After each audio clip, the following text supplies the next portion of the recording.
তাই ভাবতেছি জীবনটা বেদনায় পরিপূর্ণ। অনেকদিন ধরে শান্তির মিল নেই। যাবেন? না, পেটে কিছু ঢুকবে না, খাওয়ার কোনো ইচ্ছে নেই। তারপর ওরা জোর করে রেস্তোরাঁয় নিয়ে গেল। সেখানে গিয়ে হালকা খাওয়া দাওয়া করলাম। ইচ্ছে ছিল না, তবু খেতে হলো ওদের জোরাজুরির জন্য। যাই, ওদের সাথে আড্ডা দিয়ে বাসার দিকে গেলাম। ওরা অবশ্য দুপুরের খাবার বাইরে থেকে খেয়ে যেতে বলেছিল, কিন্তু আমি খাইনি। বিশ্বাস ছিল দুপুরে খেতে পারবো সবার সাথে। বাসায় পৌঁছালাম। বড় ভাবি আর মেজো ভাবি আমার দিকে একবার তাকিয়ে মুখ ফিরিয়ে নিল। তাদের সাথে কথা বলতে যাব তার আগেই লিমন, তুই আমাদের সাথে কথা বলতে আসিস না। তোকে ছোট ভাইয়ের মতো মনে করতাম, আর তুই কিনা এরকম! ছি ছি। ভাবি বাদ দাও তো, কার সাথে কথা বলতেছো তুমি? কথাটা গিয়ে কলিজায় আঘাত করলো। আর সামনে আগানোর ইচ্ছা ছিল না, তাই রুমে চলে গেলাম নিজের রুমের সামনে। দেখি ঋতুরা দাঁড়ানো। আমি দেখো না দেখার মতো রুমে যেতে লাগলাম। হায় রে, ছেলে দেখে কতটা নিষ্পাপ মনে হয়, আসল মুখটা তো কালকে সবাই দেখে নিল। আমি তার দিকে তাকিয়ে হাসি দিয়ে রুমে চলে গেলাম, কারণ এখন এমনিতেই সবাই খোঁচা দিবে। ওই মেয়েটা আমাকে তারই যোগ্য করে ফেলেছে। যাই হোক, রুমে গিয়ে কিছুক্ষণ বসে ফ্রেশ হয়ে দুপুরের খাবার খেতে নিচে গেলাম। গিয়ে দেখি সবাই খাবার খাওয়া শুরু করেছে। আমি আবারও গিয়ে বসলাম টেবিলে। সবাই উঠে দাঁড়ালো। তাদের দাঁড়ানো দেখে আমি সেখান থেকে চলে আসলাম। তারা খাবার খেতে বসলো। আমি রুমে যাওয়ার পর শিফা রুমে আসলো খাবার নিয়ে। কেন এসেছি সেখানে? তুমি খাবারটা খেয়ে নাও। আমার পেট তো খাবার টেবিলে বসেই ভরে গেছে। দেখো তুমি প্লিজ খাবারটা খেয়ে নাও, এমনিতেই সকালেও খাবার খাওনি। তাতে তোর সমস্যা কি? যা, তুই বোন যা করেছিস আমার সাথে, তারপর আর আমার সামনে আসিস না। শিফা কান্না করতে করতে রুম থেকে চলে গেল। চোখ দিয়ে এমনিতেই অনবরত পানি পড়তেছে। কিছুক্ষণ পর চোখের পানি মুছে ছাদে গেলাম, কারণ সেখানে সিগারেট ছিল। সিগারেটের প্যাকেট হাতে নিয়ে একটা সিগারেট জ্বালালাম। টানা 4টা সিগারেট খেলাম। দুপুরের রোদ্রে ছাদে ভালো লাগছিল না, তাই প্যাকেট নিয়ে রুমে গেলাম। রুমে গিয়ে সিগারেট টানতে টানতে চোখ লাল হয়ে গেল। শরীরও ক্লান্ত হয়ে গেছে। বিছানায় গা এলিয়ে দিতেই ঘুমের রাজ্যে পাড়ি দিলাম। সন্ধ্যার দিকে ঘুম ভাঙল ফোনের কল আসার শব্দে। ফোনের দিকে না তাকিয়ে ফোন রিসিভ করলাম। হ্যালো লিমন, কোথায় তুই? আমি তো বাসায়। কেন? এই ওয়েট ওয়েট, তোর কণ্ঠ এমন শোনাচ্ছে কেন? আরে বোকা, আমি ঘুমাচ্ছিলাম তাই কণ্ঠ এমন। লিমন, তোকে অনেক দিন ধরে চিনি আমি। সো তুই আমাকে এটা বোঝাস না? তুই এখনই বাসা থেকে বের হবি, আমরা আসতেছি তোর বাসার সামনে। আমি শিওর তুই কোনো সমস্যায় আছিস। আরে ভাই, তোর কোনো কথা শুনতে চাই না আমি। তুই 10 মিনিটের ভিতরে বের হবি, আমি ওদের ফোন দিয়ে বের হতে বলতেছি। বলে ফোনটা কেটে দিল। এখন আমাকে বের হতেই হবে, না হলে ওরা কেউ আমার সাথে কথা বলবে না, অভিমান করে থাকবে। আমাদের মধ্যে সম্পর্কটা এমন যে আমাদের মধ্যে কারো কিছু হলে সহজেই বুঝে যাব। যাই হোক, রেডি হয়ে নিচে নামলাম। শিফা সামনে আসলো। কোথায় যাচ্ছ তুমি? আজকে সারা দিনও তুমি কিছু খাওনি। তোকে আমার সামনে আসতে বারণ করেছি, যা আমার সামনে থেকে। আমি যাব না। তোমার চোখ লাল কেন? এত কান্না করছো নাকি? অতিরিক্ত সিগারেট খেয়েছো? এটা আমার একান্ত ব্যক্তিগত ব্যাপার। আমাকে বলবে না তো কাকে বলবে তুমি? এটা তোকে বলবো কেন? আমার যাকে ইচ্ছে তাকে বলবো। সাইড দে সামনে থেকে, বলেই ওকে হাত দিয়ে সরিয়ে বাইরে বের হলাম। বাইরে বের হতেই দেখি সব কয়টা দাঁড়িয়ে আছে। আমি ওদের কাছে যেতেই ওরা সবাই আমার দিকে তাকিয়ে থাকলো। কেউ কোনো কথা বলছে না। সবাই গিয়ে বাইকে বসলো। এবার পার্থর কথা বলল, আয় তাড়াতাড়ি বাইকে বস। আমি বাইকে উঠে পড়লাম, কারণ আমি জানি এখন প্রশ্ন করলে ওরা উত্তর না দিয়ে আমার উপর হামলা শুরু করবে। বাইক গিয়ে থামলো একটা রেস্টুরেন্টের সামনে। এখানে আসলি কেন? কোনো কথা না বলে বাইক থেকে নেমে ভিতরে চল। কিন্তু আবার কিসের কিন্তু? ভিতরে যেতে বলছে, ভিতরে যা। আমি চুপচাপ হাঁটা ধরলাম, তর্ক করলাম না। এরা যে পরিমাণ ক্ষেপে আছে, কখন আবার উত্তম মধ্যম দেয়। ওরা ভিতরে প্রবেশ করে আমার জন্য খাবার অর্ডার করলো। আমার একার জন্য খাবার অর্ডার করলি কেন? তোরা খাবি না? কথা না বলে চুপচাপ খা। তুই দুপুরে কিছুই খাসনি, তাই না? কি হলো, চুপ কেন? নিশ্চয়ই দুপুরে খাবার খেতে যাওয়ার সময় অপমান করেছে। ভাই, তোকে বললাম না দুপুরে খাবার খেয়ে যেতে? শুনলি না আমার কথা?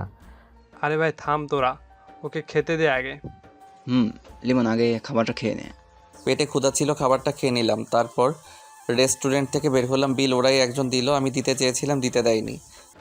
লিমন, এখন কয়দিন এরকম অত্যাচার সহ্য করবি?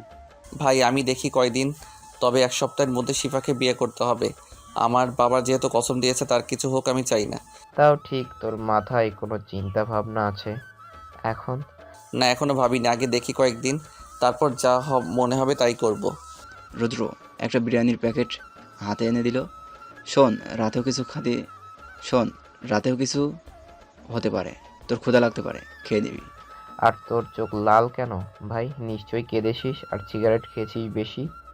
ভাই তুই এরকম করছিস কেন?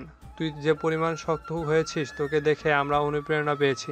এটা তো দ্বারা মানায় না, তোকে আবারও শক্ত হতে হবে। ভাই এটা তো শুধু বলছিস, পরিবারের অবহেলা কেমন লাগে তা আমি বুঝি। যে ভাবিরা আমাকে ছোট ভাইয়ের মতো স্নেহ করতো তারা আমার সাথে কথা বলে না, আর ভাইয়ারা তো আমার সামনেই পড়ে না ভুলে। আর যে মা বাবা আমাকে ছাড়া খাবার খাইতো না তারা আমাকে খাবার টেবিলে দেখলে উঠে চলে যায়। ভাই মন খারাপ করিস না, তুই জীবনে অনেক গুরুত্বপূর্ণ সমস্যার সমাধান, এটাও তুই পারবি। ভাই আমার শরীরটা ক্লান্ত লাগছে, আমার বাসায় যেতে হবে। তাহলে আমরা আর বাইরে থেকে কি করব? চল, লিমনকে ওর বাসার সামনে নামিয়ে দিয়ে আমরাও বাসায় চলে যাই। সেটাই ভালো হবে, চল। তারপর বাইকে করে ওরা আমাকে আমার বাসার সামনে গিয়ে নামিয়ে দিয়ে চলে গেল। আমি বাসার ভিতরে গেলাম, কাউকে না দেখে সোজা রুমে চলে গেলাম। বিরিয়ানির প্যাকেটটা ভালোভাবে রেখে বিছানায় হেলান দিয়ে ফোন টিপতে লাগলাম। রাতেও ঠিক আগের মতো ব্যবহার করলো সবাই। সিগারেট খেলাম রাত 12টা পর্যন্ত সেদিন। তারপর বিরিয়ানি খেয়ে ঘুমিয়ে পড়লাম। ঘুমাতে পারছি না, শুধু অনবরত কষ্ট হচ্ছে। আমি বিদেশে থেকে এতদিন কষ্ট পেলাম, এখানে এসেও শান্তি পেলাম। লাইফটা হেল করে দিল। এভাবে কেটে গেল 6 দিন। এখনও কেউ আমার সাথে কথা বলে না, শুধু শিফা ছাড়া। প্রতিনিয়ত খাবার খাওয়ার সময় অপমানিত হতে হয়েছে। ওই অপমান আর অবহেলা আমাকে খুবলে খুবলে কষ্ট দিয়েছে। শিফা প্রতিদিন আমার জন্য খাবার নিয়ে এসেছে, কিন্তু প্রতিবারই ওকে খাবার নিয়ে কেঁদে বের হতে হয়েছে। আমার জীবনটা শেষ করে দিল মেয়েটা। ও আসার পর থেকে আমার জীবনটা প্যারার উপর রেখেছে, ওটা নাকি ভালোবাসা। তারপর করলো অবহেলা এবং শেষে একটা মিথ্যা অপবাদ দিল, যার জন্য আমাকে পরিবারের অবহেলা সহ্য করতে হচ্ছে। যাই হোক, গল্পে ফেরা যাক। সকালবেলা ঘুম থেকে উঠে ফ্রেশ হয়ে বের হলাম রুম থেকে। সামনে শিফা এসে দাঁড়ালো। কোথায় যাচ্ছ তুমি? আজকে আমার সাথে তুইও যাবি। কি সত্যিই আজকে তুমি আমায় নিয়ে বের হবে? তাড়াতাড়ি গিয়ে রেডি হয়ে বের হবি। আচ্ছা তুমি একটু অপেক্ষা করো, আমি আসতেছি। ওকে তো একটু তাড়াতাড়ি করবি। আচ্ছা বলেই চলে গেল। শিবা চলে যেতেই আমি আমার বন্ধুদের ফোন দিলাম। সব কিছু ঠিক আছে তো? সব গুছিয়ে রেখেছি। আচ্ছা ঠিক আছে, আমি আসতেছি শিফাকে নিয়ে। আচ্ছা একটু তাড়াতাড়ি কাজিনকে বাসা থেকে উঠিয়ে নিয়ে আসি। সে আজকে কাজী অফিসে যেতে চাইছিল না। ও আচ্ছা আসতেছি। সিয়াম ফোন কেটে দিল। 15 মিনিট পর শিফা চলে আসলো। আমি ওর দিকে না তাকিয়ে বললাম, চলো তাড়াতাড়ি, আমাদের বের হতে হবে। আগে আমার দিকে তাকাও, দেখো তো আমায় কেমন লাগছে। দেখ শিফা, আমার সময় নেই, তাড়াতাড়ি যেতে হবে বলেই হাঁটা শুরু করলাম।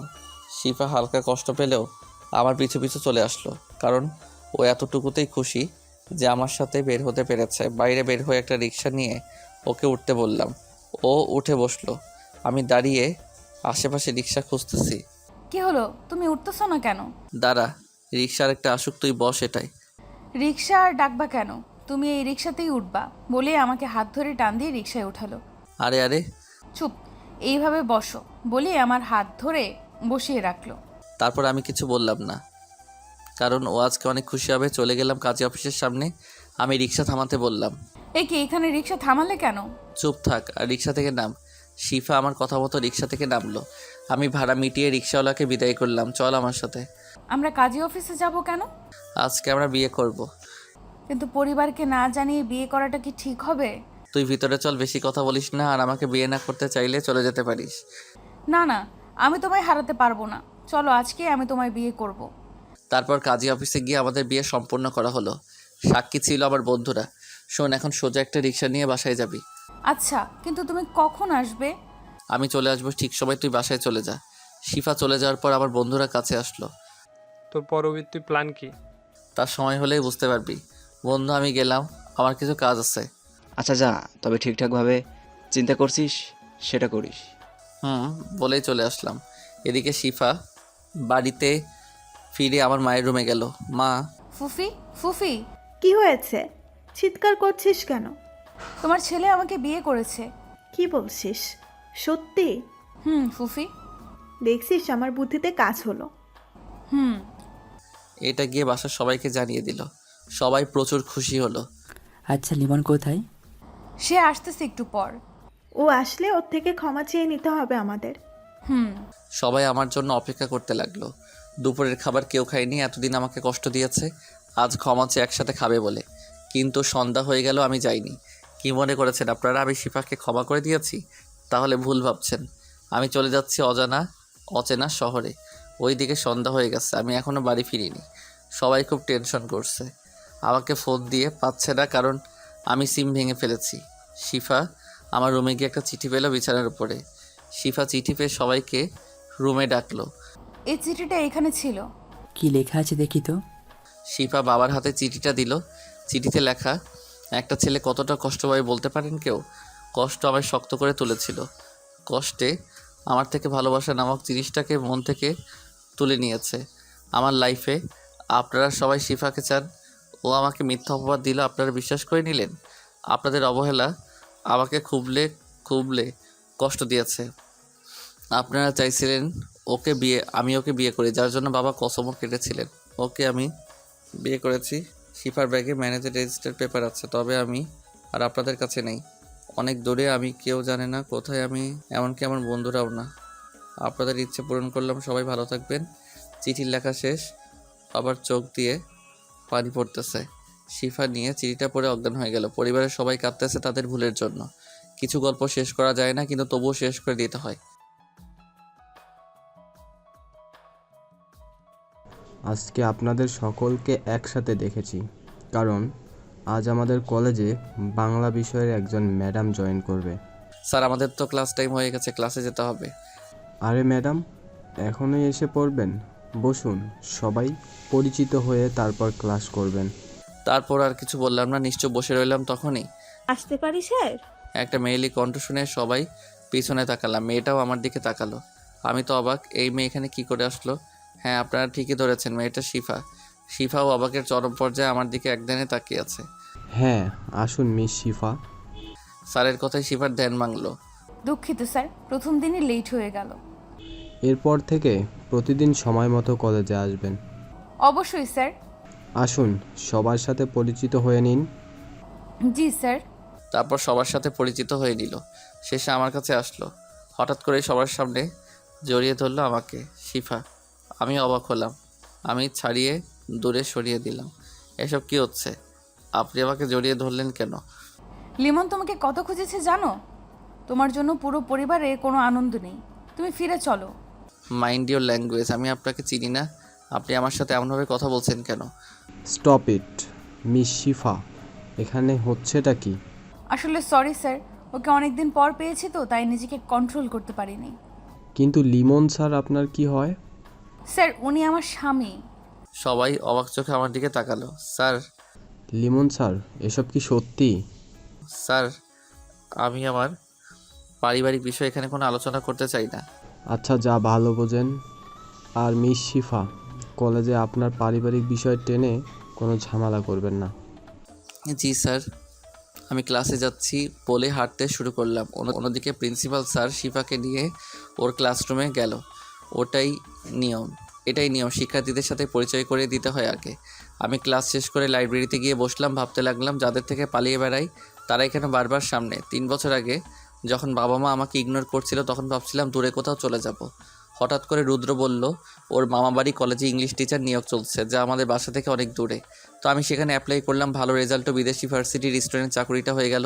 তারপর বাবার কসম কাটার জন্য শিফাকে বিয়ে করে তারপর চলে আসলাম দূর অজানায়। শুধু বন্ধুরা জানতো আমার কথা, ওরা মাঝে মাঝে এসে আমার সাথে আড্ডা দিয়ে যায়। তো এখানে নতুন এসে রুদ্র আমাকে একটা বাসা ভাড়া নিয়ে দেয়। আমি প্রথমে এই পরিবেশে চলতে একটু হিমশিম খাচ্ছিলাম, কিন্তু আস্তে আস্তে মানিয়ে নিলাম। স্বস্তি পেয়েছিলাম তখন। দিনে ব্যস্ততার জন্য কাউকে মনে না পড়লেও রাতে ঠিকই মনে পড়তো। নিজেকে সামলাতে কষ্ট হতো। তারপর ক্লাস করা শুরু করলাম। কলেজের শিক্ষার্থীদের আপন করে নিয়েছিলাম। কেটে গেল এভাবে 3টা বছর। একলা থাকতে শিখে গেছি। এখন তেমন কাউকে মনে পড়তো না, কিন্তু হঠাৎ শিফা এসে পড়লো। তারপরে কি হলো সব তো বুঝলেনি। আমি মাথায় হাত দিয়ে এসে ভাবছিলাম, তখনই শিফা রবে আসলো। কি হলো, তোমার শরীর খারাপ নাকি? তুই কি আমাকে শান্তিতে থাকতে দিবি না? তোমার শান্তি আমার মাঝেই নিহিত। আমার সামনে এরকম ন্যাকামি করবি না। তুমি এমন কেন করছো আমাকে? আরও কষ্ট দিবা তুমি? আমার জীবনটা নষ্ট করে তোর তাতেও হয় না। আমি ভুল করেছি, অনেক কষ্টও দিয়েছো। প্লিজ আর আমাকে ছেড়ে যেও না। ওর কথা শুনে আমি জোরে হেসে দিলাম। হাসতেছো কেন তুমি? তুই এখান থেকে যা, না হলে আমার মাথা গরম হলে খবর আছে কিন্তু। আর তোমাকে ছাড়ছি না, এবার যেতে চাইলে আমাকে মেরে ফেলো। আমি ওর কথা শুনে লাইব্রেরি থেকে বেরিয়ে আসলাম। মেয়েটা আমাকে একটু শান্তি দিবে না। একটা চায়ের দোকানে গিয়ে চা নিলাম, সাথে একটি সিগারেট ধরাতেই শিফা আমার সামনে চলে আসলো। এসব ছাইপাশ খাওয়া বাদ দাও। শরীরের কি অবস্থা করেছো দেখেছো? আমার শরীর নিয়ে তোর ভাবতে হবে না, আমি ভালোই আছি আমার মতো। তুমি যাই করো, এবার আর আমাকে একটু ক্ষমা করে দাও। তোর সমস্যাটা কি? আমাকে একা থাকতে দে। বললেই হলো নাকি? আমি তোমাকে ছাড়বো না। আমি সিগারেট শেষ করে বিলটা দিলাম। ওখান থেকে কলেজে প্রবেশ করে ক্লাসের সামনে গিয়ে দাঁড়ালাম। ক্লাস শেষ হওয়ার পর রুমে প্রবেশ করলাম। এখন আমার ক্লাস, তারপর ক্লাস করানো শুরু করলাম। অন্যদিকে শিফা ভাবতে লাগলো, তুই যতই আমাকে ইগনোর করো, এবার যত কষ্টই হোক আমি সহ্য করব সব। তোমাকে অনেক কষ্ট দিয়ে ফেলেছি, সব ঘুচাতে হবে ভালোবাসা দিয়ে। তারপর শিফা ক্লাস করাতে চলে গেল। আমিও আমার ক্লাস শেষ করলাম। তারপর খাবার নিয়ে বাসায় চলে গেলাম। বাসায় পৌঁছে ফ্রেশ হয়ে খাবার খেয়ে নিলাম। তারপর বিছানায় শুয়ে ভাবতে লাগলাম, শিফা এখানে আসলো কি করে। অন্যদিকে শিফা ক্লাস শেষে বাইরে এসে আমাকে খুঁজতে লাগলো, কিন্তু আমাকে পেল না। তারপর একজন ছাত্রকে দাঁড় করালো। জি ম্যাম, বলুন। আচ্ছা, তোমরা লিমন স্যারের বাসা চিনো? হ্যাঁ ম্যাম, চিনি তো। আচ্ছা, তার ঠিকানাটা বলো তো। তারপর ছাত্রটি আমার বাসার ঠিকানা দিল। শিফা ছাত্রটাকে ধন্যবাদ জানিয়ে বাসায় চলে গেল। এদিকে আমি ভাবতে ভাবতে ঘুমিয়ে গেলাম। বিকেলবেলা ঘুম থেকে উঠে ফ্রেশ হয়ে রাস্তায় হাঁটতে বের হলো। এটা প্রতিদিনের রুটিন আমার। ঘোরাফেরা করে সন্ধ্যার সময় বাসায় আসলাম। বাসার সামনে এসে আমি অবাক, শিফা হাতে ব্যাগ নিয়ে বাসার সামনে দাঁড়িয়ে আছে। কোথায় ছিলে তুমি এতক্ষণ? কতক্ষণ দাঁড়িয়ে আছি, কোমরটা ধরে গেছে। তুই এখানে কি করিস? আমার স্বামীর বাসায় আমি আসবো না তো কে আসবে? মাথা গরম করিস না, এখান থেকে চলে যা, না হলে খারাপ হবে কিন্তু। কি খারাপ করবা তুমি? তোমার বাসায় থাকার অধিকার আছে আমার। তুই যাবি নাকি? না হলে কিন্তু মাইর খাবি। আমার ব্যাগে আমাদের বিয়ের কাগজ আছে, বেশি করলে কিন্তু লোকজন ডাকবো। তখনই আমাদের বাড়িওয়ালা আঙ্কেল আসলো। কি হলো লিমন, তোমার বউকে নিয়ে ভিতরে যাচ্ছ না কেন?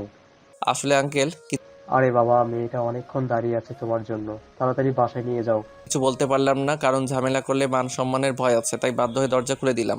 শিফা আমার আগেই বাসায় প্রবেশ করলো। আঙ্কেল চলে গেল তার কাজে, আমিও বাসার ভিতরে প্রবেশ করলাম। বাসাটাতে কি বানিয়ে রেখেছো? তুই এসব বাদ দে, আসলে তুই চাষটা কি বলতো? আমার বাসার ঠিকানা কিভাবে জানলি? বাসাটাকে কি বানিয়ে রেখেছো? আরে এত প্রশ্ন করো না তো, আমাকে বাসাটা গোছাতে দাও। একেবারে নোংরা করে রেখেছো। তোর বাসা গোছাতে হবে না, চুপচাপ এখান থেকে চলে যা। আমার কথা শুনেও সে না শোনার ভান করে কাজ করতে লাগলো। তোকে কি বলছি শুনতে পাসনি? আরে তোমাকে রাগলে খুব কিউট লাগে। আমার কিন্তু প্রচুর মাথা গরম হচ্ছে। চুপচাপ রুমে গিয়ে বিশ্রাম নাও, বেশি ডাকাডাকি করলে তোমারই সমস্যা। আমার কাছে বিয়ের সার্টিফিকেট আছে। আমি রাগে রুমে চলে গেলাম। এই মেয়েটা আমাকে ছাড়বে না। শিফা ওর মতো করে বাসা গুছিয়ে নিচ্ছে। বাসা গোছানো শেষে আমার রুমে আসলো। এখন তুমি বাইরে গিয়ে বসো, আমি এখন এই রুমটা গোছাবো। তোকে আমার রুম গোছাতে হবে না। বাসায় থাকবি ভালো কথা, কিন্তু তুই অন্য রুমে থাকবি। আমি তোমার এই কথাটা শুনতে পারলাম না। মানে কি বলতে চাইছিস তুই? তুমি যদি পাতালে থাকো আমি সেখানে থাকবো, তুমি আকাশে গেলে আমি আকাশেও যাব। এবার আমার প্রচুর রাগ উঠে গেল। আমি ওর হাত দুটো দেয়ালের সাথে চেপে ধরলাম জোরে। ব্যথায় মুখ বেঁকে নিচ্ছে, তবু শব্দ করছে না। আমি ওর অবস্থা দেখে হাত ছেড়ে দিলাম। আমার সামনে কোনো রকম ন্যাকামি করবি না, না হলে এর চেয়েও খারাপ অবস্থা হবে। শিফা আমার রাগ দেখে ভয় পেয়ে গেল, তাই চুপ করে দাঁড়িয়ে রইল। আমি বিছানায় বসলাম, মাথাটা খারাপ হয়ে যাবে আমার। এখনও দাঁড়িয়ে আছিস কেন? এখনও যা, ওই রুমে যা। আমি এখন এই রুম গুছাবো, তুমি রুমের বাইরে যাও। তোর কি মায়ের কেউ হয়নি? আল্লাহ, কি মনে করেছো তুমি আমি তোমাকে ভয় পেয়েছি? না, কারণ আমি একটু ব্যথাও সহ্য করার জন্য সময় নিচ্ছিলাম। আর হ্যাঁ, তুমি আমাকে যতই কষ্ট দাও আমি তোমাকে ছেড়ে কোথাও যাব না। আল্লাহ, এই মেয়ে আমাকে পাগল বানিয়ে ছাড়বে বলে বিছানায় বসে পড়লাম। এখান থেকে বের হও, রুমটা গুছাবো, না হলে যতক্ষণ থাকবে ততক্ষণ জ্বালাবে। আমি উঠে রুম থেকে বের হয়ে গেলাম। রুমের বাইরে এসে চমকে গেলাম। খুব সুন্দরভাবে বাসাটা গুছিয়ে নিয়েছে। সোফার উপর বসলাম, মাথাটা হালকা ব্যথা করছে, তাই একটা সিগারেট ধরালাম। শিফা সিগারেটে গন্ধ পেয়ে ওই রুম থেকে দৌড়ে আমার সামনে আসলো। এই বাসায় কোনো সিগারেট খাওয়া চলবে না, কোমরে হাত দিয়ে রাগি চোখে। আমি তো অবাকের চরম শিখরে। আমার বাসায় এসে আমাকে থ্রেট দিচ্ছে, থাপ্পড় খেতে না চাইলে এখান থেকে যা বলে সিগারেটে একটা টান দিলাম। শিফা এসে আমার হাত থেকে সিগারেটটা ফেলে দিল। আমি উঠেই ঠাস করে একটা লাগিয়ে দিলাম গালে। রাগের কারণে থাপ্পড়টাই জোরেই পড়েছিল। শিফা গালে হাত দিয়ে দাঁড়িয়ে রইল। দেখ, আবার সহ্য সীমা ছাড়িয়ে যাচ্ছে। আমাকে আমার মতো থাকতে দে প্লিজ। যেগুলো তোমার ক্ষতি করবে তা আমি তোমাকে করতে দিব না, তাতে আমার যা হয় হোক। আমার জীবনে ক্ষতির বাদ রাখছিস কি বলতে পারিস? হ্যাঁ, আমি ভুল করেছি। তুমি তার জন্য তুমি আমাকে যা ইচ্ছে করো, তবু নিজেকে কষ্ট দিও না। তুই আমার সামনে যা, তুই আমার সামনে থেকে যা, না হলে আবার থাপ্পড় খাবি। মারো তুমি। আর তোমাকে রাগলে যা কিউট লাগে, এখন আমার দেখতে ভালোই লাগে। তুই আমাকে প্যারা দিতে দিতে মেরে ফেলবি। তোমাকে আমি প্যারা দিই না, তুমি প্যারা নিতেছো। আমি তোমাকে প্যারা দিতেই পারি, আমি তোমার বউ। আমি তোকে বউ হিসেবে মানলে তো আমার বউ হবি। মানো আর না মানো, কবুল পড়ে আমাকে বিয়ে করেছো, সেই হিসাবে আমি তোমার লাইসেন্স সহ বউ। এত লাফাস না, আমাকে তো চিনিস, ডিভোর্স দিতে সময় লাগবে না। তুমি ডিভোর্স দিলে কি হবে? আমি তো স্বাক্ষর করব না। যাই হোক, তুমি কি বাসায় বসে রান্না করো না? বাসায় তো কিছুই নেই। না, আমি বাইরেই খাওয়া দাওয়া করি। এখন তোমার বউ এসে গেছে, এখন আর বাইরের খাবার খেতে হবে না, সব কিছু কিনে নিয়ে আসো। পসিবল না, তোর লাগলে তুই কিনে রান্না করিস, আমি বাইরে খাওয়া দাওয়া করি। তা তো হবে না, আজকেই তোমার বাইরের খাবার খাওয়ার শেষ দিন। তুই বললেই হবে নাকি? হ্যাঁ, আমি বললেই হবে, নাহলে বাড়িওয়ালা আঙ্কেলের কাছে নালিশ করব। আমাকে না খাইয়ে রেখেছে, এবং আমাকে যদি তুমি না খাইয়ে মেরে ফেলো, আমার সমস্যা নেই। স্ত্রীর ভরণ পোষণের দায়িত্ব স্বামীর। হইছে, এত হাসের মতো প্যাক প্যাক করিস কেমনে? তুমি আমার কথা শোনো না বলেই তো এত কথা বলা লাগে। আচ্ছা, সব নিয়ে আসবো, লিস্ট করে দে কি কি লাগবে। এই তো আমার লক্ষ্মী বর, একটু ওয়েট করো, আমি লিস্ট করে আনছি। মেয়েটাকে থামাতে হবে, যার জন্য এসব আনতে রাজি হলাম। কথা বলে মাথা ধরিয়ে দিল। কিছুক্ষণ পর শিফা লিস্ট করে আনলো, আমি বেরিয়ে গেলাম সব কিছু কিনে আনতে। তারপর একটা রিক্সা নিয়ে লিস্টে যা ছিল সব কিনে নিলাম। রাত 10টা বেজে গেল, তাই রেস্তোরাঁ থেকে দুজনের খাবার নিলাম, না হলে আবার কথা বলে মাথা খেয়ে ফেলবে। একটা রিক্সা নিয়ে বাসায় চলে আসলাম। কলিং বেল বাজালাম, সাথে সাথে শিফা দরজা খুলে দিল। এত দেরি কেউ করে? কতক্ষণ ধরে ভয় করছিল আমার। আমি আর তোমাকে রাতে বের হতে দিব না। তুই একটু চুপ থাক বোন, আমার এসব ভিতরে নে। শিখা দরজার কাছে দাঁড়িয়ে রইল। কিরে, তুই কি এসব বাসার ভিতরে নিবি নাকি না নিলে সামনে থেকে সর, আমি নিচ্ছি। তুমি আমাকে বোন কেন বললে? এখন দাঁড়িয়েই থাকো এখানে। থাপ্পড় মারলে এমনিতেই সরে যাবি। থাপ্পড়ের কথা শুনে জিনিসপত্র বাসার ভিতরে নিতে লাগলো শিফা। আমি গিয়ে ফ্রেশ হয়ে বসলাম। প্রচুর ক্ষুধা লাগছিল, তাই আমি খাবার খেতে বসে পড়লাম।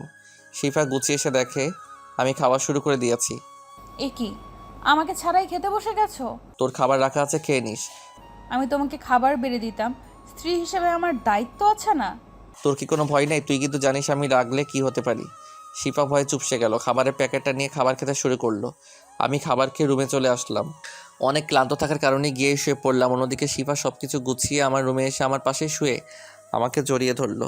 আমি লাফিয়ে উঠে বসে পড়লাম। তুই এখানে কি করছিস? তোকে বলেছি না ওই রুমে ঘুমাতে? আমি তোমার সাথে ঘুমাবো, কতদিন পরে তোমাকে পেলাম। আমার সাথে ঘুমানোর চিন্তা মাথা থেকে ঝেড়ে ফেল।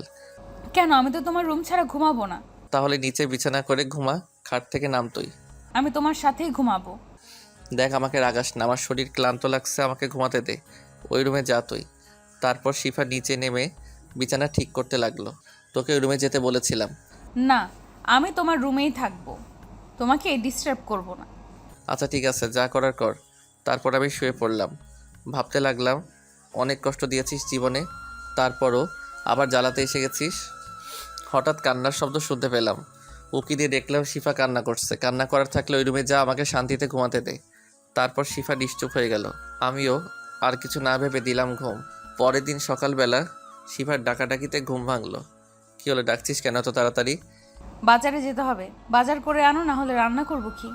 এখান থেকে যা। আমার ঘুম এত তাড়াতাড়ি ভাঙে না, সবেমাত্র 7টা বাজছে, আমি 9টার আগে উঠি না। কিন্তু এখন থেকে প্রতিদিন 7টায় টানা ঘুম থেকে উঠতে হবে। রাগ ওঠাবি না আমার, তুই গিয়ে বাজার কর যা। আচ্ছা, টাকা দাও।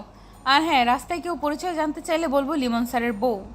তারপর তোমার যদি অসম্মান হয় সেটি কিন্তু আমি জানি না। তোর মাথা সবসময় আমাকে প্যারা দেওয়ার বুদ্ধি ঘুরে। তারপর আমি ফ্রেশ হয়ে বাজার করতে বের হলাম। এলাকায় একজন শিক্ষক হিসেবে সম্মান আছে আমার, তাই বাধ্য হয়ে আসলাম। এতদিন 9টায় ঘুম থেকে উঠে ফ্রেশ হয়ে হোটেল থেকে নাস্তা করে কলেজে যেতাম, কিন্তু আমার শান্তি কেড়ে নিতে এসে গেছে। জীবনটাই তেজপাতা হয়ে গেছে। যাই হোক, বাজার করতে গেলাম। বাজারে বসে বাড়িওয়ালার আঙ্কেলের সাথে দেখা। কি বাবা, বৌমা এসেছে দেখে বাজার করতে এসেছো? আসলে আঙ্কেল, আরে বোকা, আমরাও বুঝি। আগে একা ছিলে, রান্না করনি, এখন তোমার বউ রান্না করবে, তাই বাজার করতে এসেছো, বুঝতে পারছি। আচ্ছা। জি আঙ্কেল বলে বাজার করা শুরু করলাম। তবে মানুষের কথা স্পষ্ট শুনতে পাচ্ছি, আতিক স্যার বিয়ে করলো কবে? আরে স্যারেরও তো বিয়ের বয়স পার হয়ে যাচ্ছে, বিয়ে তো করতেই পারে। এসব শুনতে শুনতে বাজার করা শেষ করলাম। একটা রিক্সা নিয়ে বাসায় পৌঁছালাম। গরমে ঘেমে গেছি। কলিং বেল বাজানোর পর শিফা দরজা খুলে দিল। আমার হাত থেকে বাজারের ব্যাগ নিয়ে গেল। আমি গিয়ে সোফায় বসলাম। কিছুক্ষণ পর শিফা আসলো হাতে একটা গ্লাস নিয়ে। এই নাও শরবত, এটা খেয়ে নাও, গরমে ঘেমে গেছো। তোর কাছে আমি শরবত চেয়েছি। না চাওনি, কিন্তু তোমার কখন কি প্রয়োজন আমি বুঝি।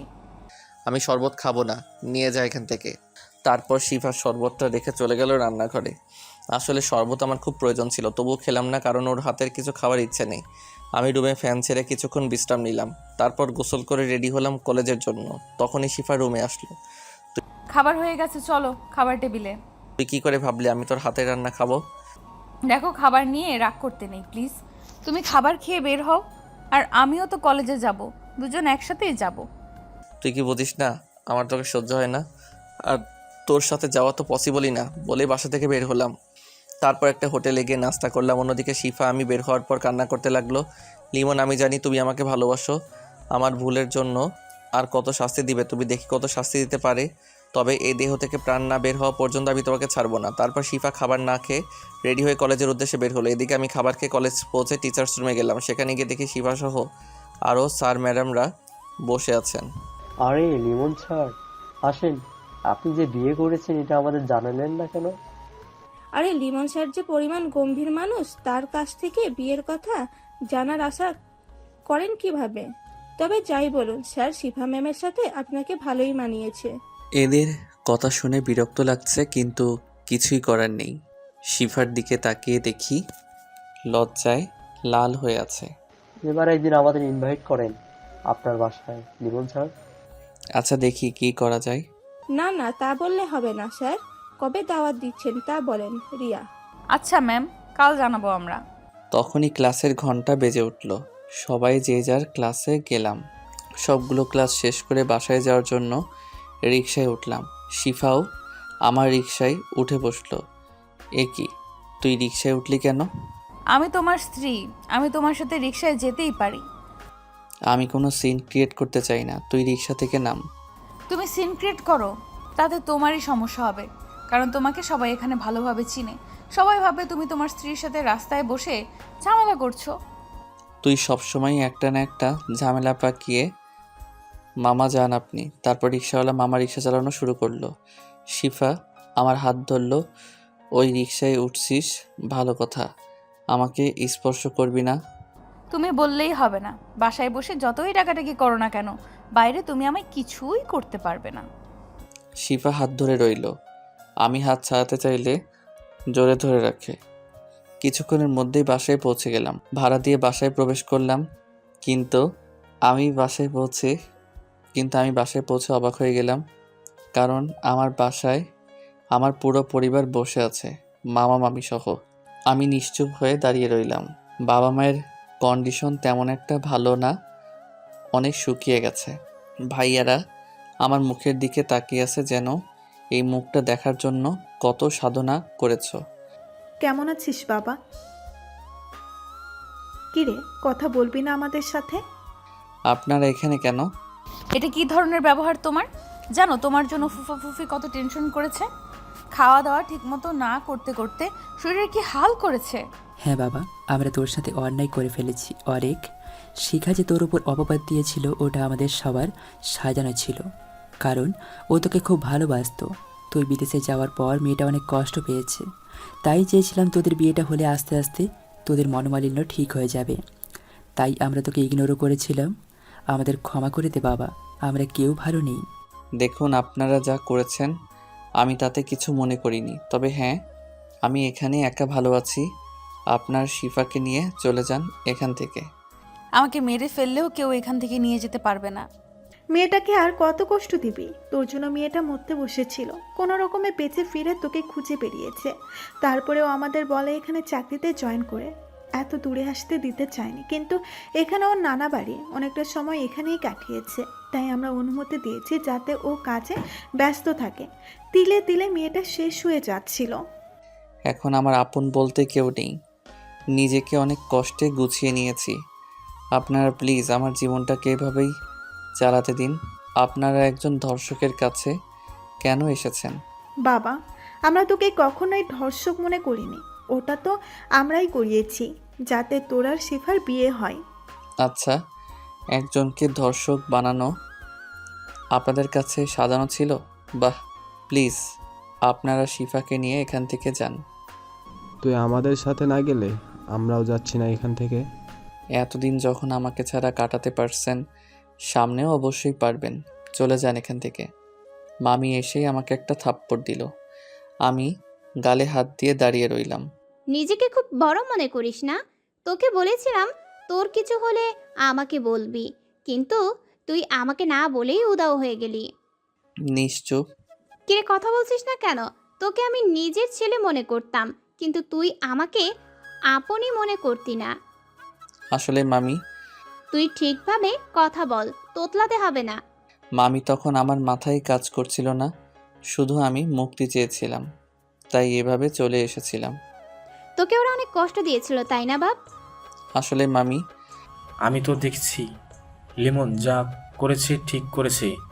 এখানে আমার কিছু বলার নেই। ওকে ওর মতো শান্তিতে থাকতে দাও।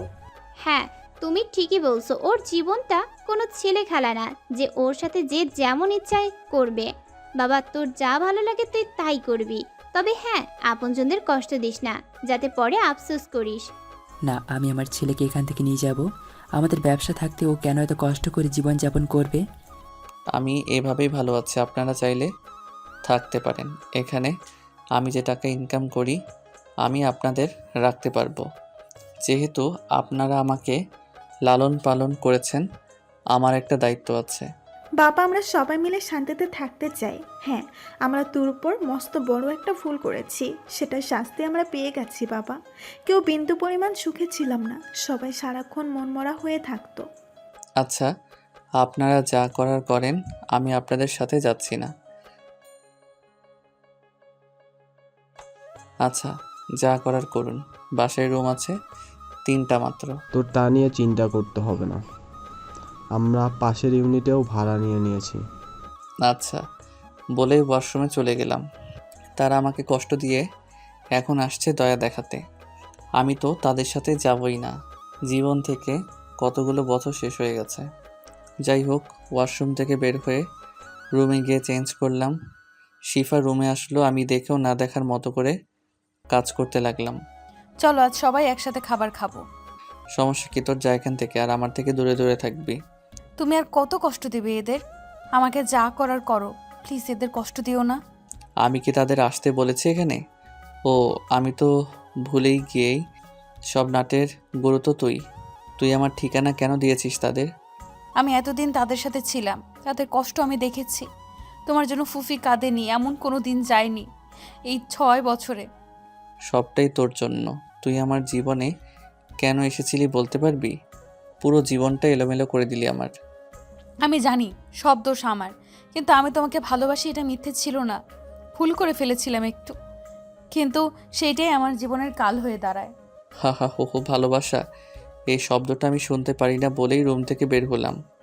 আমার পিছু পিছু শিফাও বের হলো। খাবার টেবিলে সবাই বসে আছে। আমি বাইরে যাওয়ার জন্য দরজার দিকে হাঁটছি, তখনই একজন লিমন, কোথায় যাচ্ছিস? আমরা তোর জন্য বসে আছি, একসাথে খাবো বলে। ধর্ষকের সাথে খাবার খাওয়া যায় না বলেই বেরিয়ে গেলাম। সবাই নিশ্চুপ বসে রইল। মা তো কেঁদেই দিল। ছেলেটা না খেয়ে বেরিয়ে গেল, আমাদের জন্য খাবারটা পর্যন্ত খেলো না। ফুফি, তোমার ছেলে বাসার খাবার খায় না, বাইরে গিয়ে খাবার খায়। তারপর বড় ভাবি সবাই বুঝিয়ে শুনিয়ে অল্প কিছু খাবার খাওয়ালো। এদিকে আমি বাসা থেকে বেরিয়ে হোটেলে গেলাম। প্রতিদিন যেখানে খাবার খাই, আজকে খাওয়ার মুড নেই। অল্প কিছু খেয়ে নিলাম, কারণ এখন আর সহজে লিমন ভেঙে পড়ে না। খাবার শেষ করে বিল দিয়ে একটা খেয়ে নিলাম। তারপর একটা রিক্সা নিয়ে বাসায় চলে আসলাম। বিকেলবেলা ঘুমানোর অভ্যাস আমার। যাই হোক, বাসায় প্রবেশ করে দেখি সবাই সামনের রুমে বসে আছে। আমাকে দেখেই লিমন, এদিকে আয় বাবা। বলুন। সকালে থাপ্পড়ে মনে হয়নি, আবার দিতে হবে? কি হলো, কথা বলিস না কেন? দুপুরে খাবার খেলি না কেন? খাবার খেয়েছি বাইরে। তুই বাইরের খাবার কেন খাবি? এটা আমার প্রতিদিনের অভ্যাস মামি। থাপ্পড় দিয়ে তোমার অভ্যাস দেখিয়ে দিব।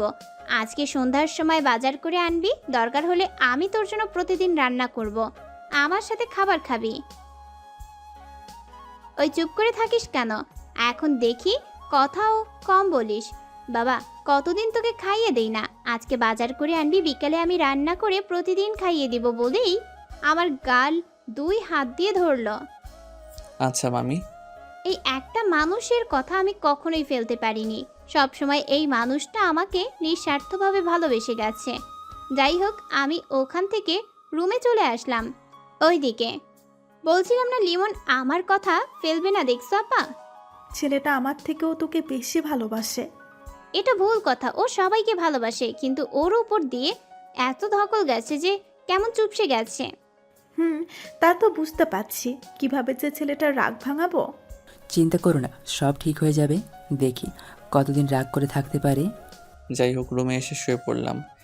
শিফা এসে বিছানায় বসলো। তুই এখানে বসলি কেন? আমি তোমার বিছানায় বসতে পারি? না, বসতে পারবি না। তাহলে আমার বিয়ে করেছো কেন? বাবা, কসম না কাটলে তোকে ভুলেও বিয়ে করতাম না। তো ফুফাকে এত ভালোবাসো, তাহলে এখন কষ্ট দিচ্ছ কেন? নিশ্চুপ হয়ে গেলাম। কি হলো, কথা বলছো না কেন? তুই এখান থেকে যা। আমি তোমার বউ, আমাকে তুমি করে কথা বলো। একজন শিক্ষক হয়েও ম্যানার জানো না নাকি? তুই যাবি এখান থেকে নাকি মার খাবি? আমি ঘুমাবো এখন। আমিও তোমার সাথে ঘুমাবো। বুঝছি। আমাকে বাসায় ঠিক মতো থাকতে দিবি না? শিফা কিছু না বলে আমাকে জড়িয়ে ধরে শুয়ে পড়ল। কি করছিস? ছাড় আমাকে, নির্লজ্জ মেয়ে কোথাকার। যদি স্বামীকে জড়িয়ে ধরার জন্য কোনো স্ত্রী নির্লজ্জ হয়, তো আমি হতে রাজি। ছাড় আমাকে তুই। পারবো না আমি। এখন ঘুমাবো বলেই আমাকে আরো জোরে জড়িয়ে ধরলো। আমি ওকে ছাড়িয়ে উঠে বসলাম অনেক কষ্টে। সাথে সাথে শিফা উঠল। কি হলো, ঘুমাবে না তুমি? আমি ঠাস করে একটা লাগিয়ে দিলাম থাপ্পড়। আরও কত জ্বালাবি আমাকে একটু শান্তির জন্য? এখানে আসলাম, তাও তোর জন্য শান্তি পাচ্ছি না। সমস্যাটা কি তোর? শিফা গালে হাত দিয়ে বসে রইল। আচ্ছা ঘুমাও তুমি বলেই রুম থেকে বের হয়ে গেল। উফ, মাথাটা ব্যথা করছে বলেই বিছানায় শুয়ে পড়লাম। শিভা আবার আচমকা রুমে এসে আমার মাথা টিপতে লাগলো। তুই আবার রুমে এসেছিস, তোর জন্য কি একটু শান্তি পাবো না? আবার কি থাপ্পড় লাগবে? তুই তোমার তো মাথা ব্যথা করছিল, তাই মাথা টিপে দিতে আসলাম। শুয়ে পড়ো, আমি মাথা টিপে দিচ্ছি, ভালো লাগবে। আমার সামনে না আসলে আমি অনেক ভালো থাকবো। তুই যা এখান থেকে। তুমি আমাকে এত ঘৃণা করো বলেই কেঁদে দিল। এই ঘৃণাটা একদিনে জন্মায়নি, জন্মিয়েছে বহু বছর ধরে। শিফা কিছু না বলে কাঁদতে কাঁদতে রুম থেকে চলে গেল। আমি আস্তে আস্তে ঘুমিয়ে গেলাম। বিকেলবেলা ঘুম ভাঙলো। উঠে ফ্রেশ হয়ে রুম থেকে বের হলাম। দেখি সবাই বসে গল্প করে।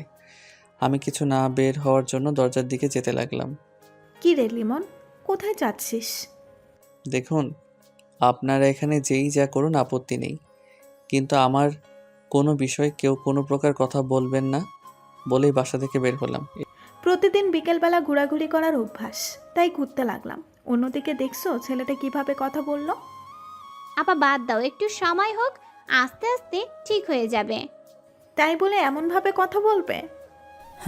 দেখো, সেই ছোট্ট ছেলেটা কত দুষ্টুমি করতো, হাসি ঠাট্টায় থাকতো সব সময়। আজ কোনো হাসি নেই মুখে। আবার আমরা একসাথে হাসি খুশি থাকবো ইনশাআল্লাহ। এদিকে আমি ঘুরতে ঘুরতে সন্ধ্যা হয়ে গেল, তাই বাসার দিকে রওনা দিলাম। হঠাৎ মামির কথা মনে হলো। রান্না করার জন্য বাজার নিয়ে যেতে বলেছে। অনেকদিন মামির হাতে রান্না খাই না, তাই দ্রুত বাজারে চলে গেলাম। বাজার কমপ্লিট করলাম, তারপর একটা রিক্সা নিয়ে বাসায় চলে গেলাম। কলিং বেল বাজানোর পর শিফা এসে দরজা খুলল। তুমি এসে পড়েছো? তোমার জন্য আম্মু অনেকক্ষণ অপেক্ষা করছে। আমি কিছু না বলে পাশ কাটিয়ে মামির কাছে চলে গেলাম। বাবা এসে পড়েছিস বাজার নিয়ে? আমি জানতাম তুই আমার কথা রাখবি। আমি বাজারগুলো তার কাছে দিয়ে রুমে চলে আসলাম। মামি চলে গেল রান্না করতে। আমি রুমে এসে দেখি শিফা আগে বিছানায় বসে আছে। তোর বাইরে কাজ নেই? কাজ থাকলে কাজ কর গিয়ে। আমি রুমে একলা থাকতে চাই। আমার কাছে তো একটাই, তোমাকে আদর করা। জুতা দেখছিস? হাত দিয়ে তো কাজ হয় না, এখন তোকে জুতা পিটা করতে হবে।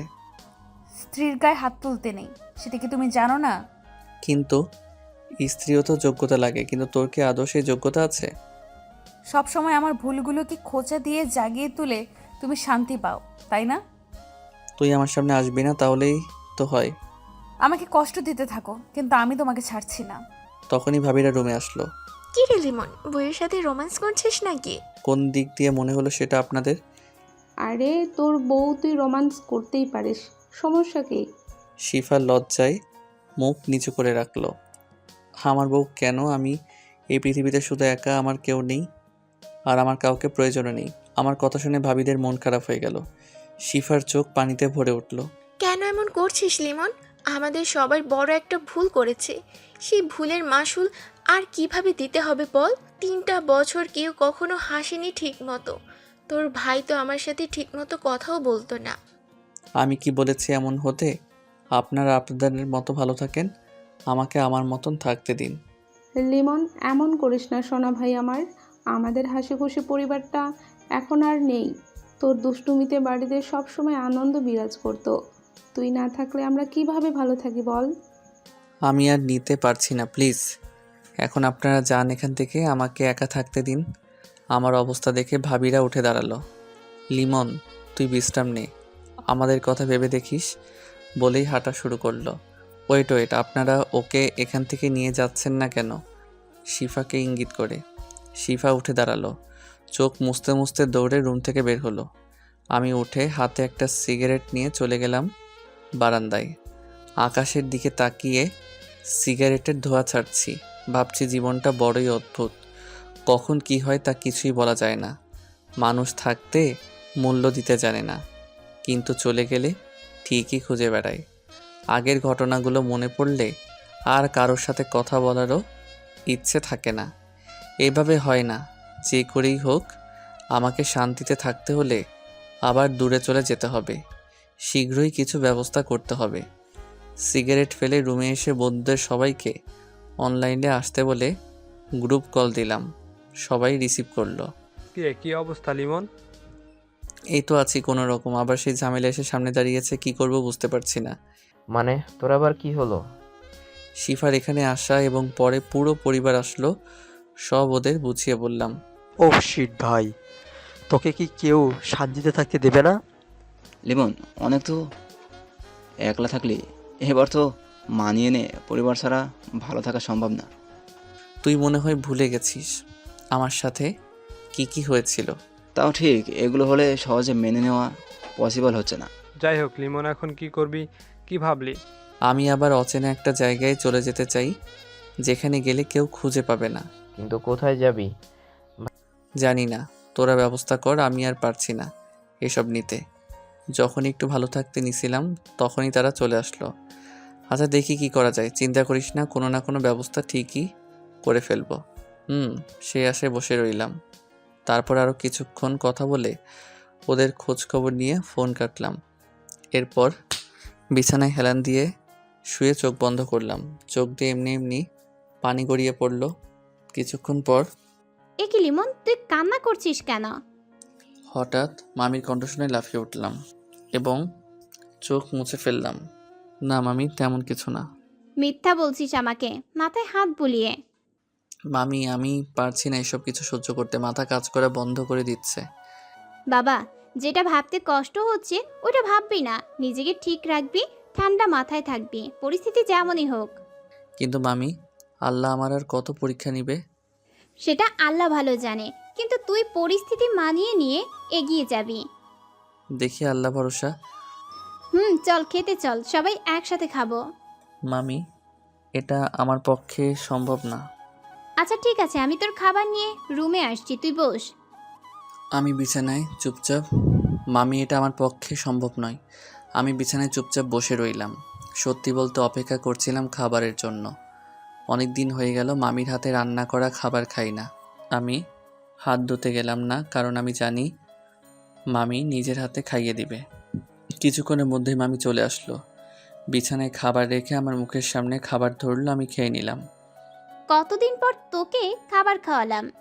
মামি, কতদিন পর তোমার হাতের খাবার খেলাম, খুব ভালো লাগছে। বাবা, তোর সাথে কেন এমন হলো বলতো?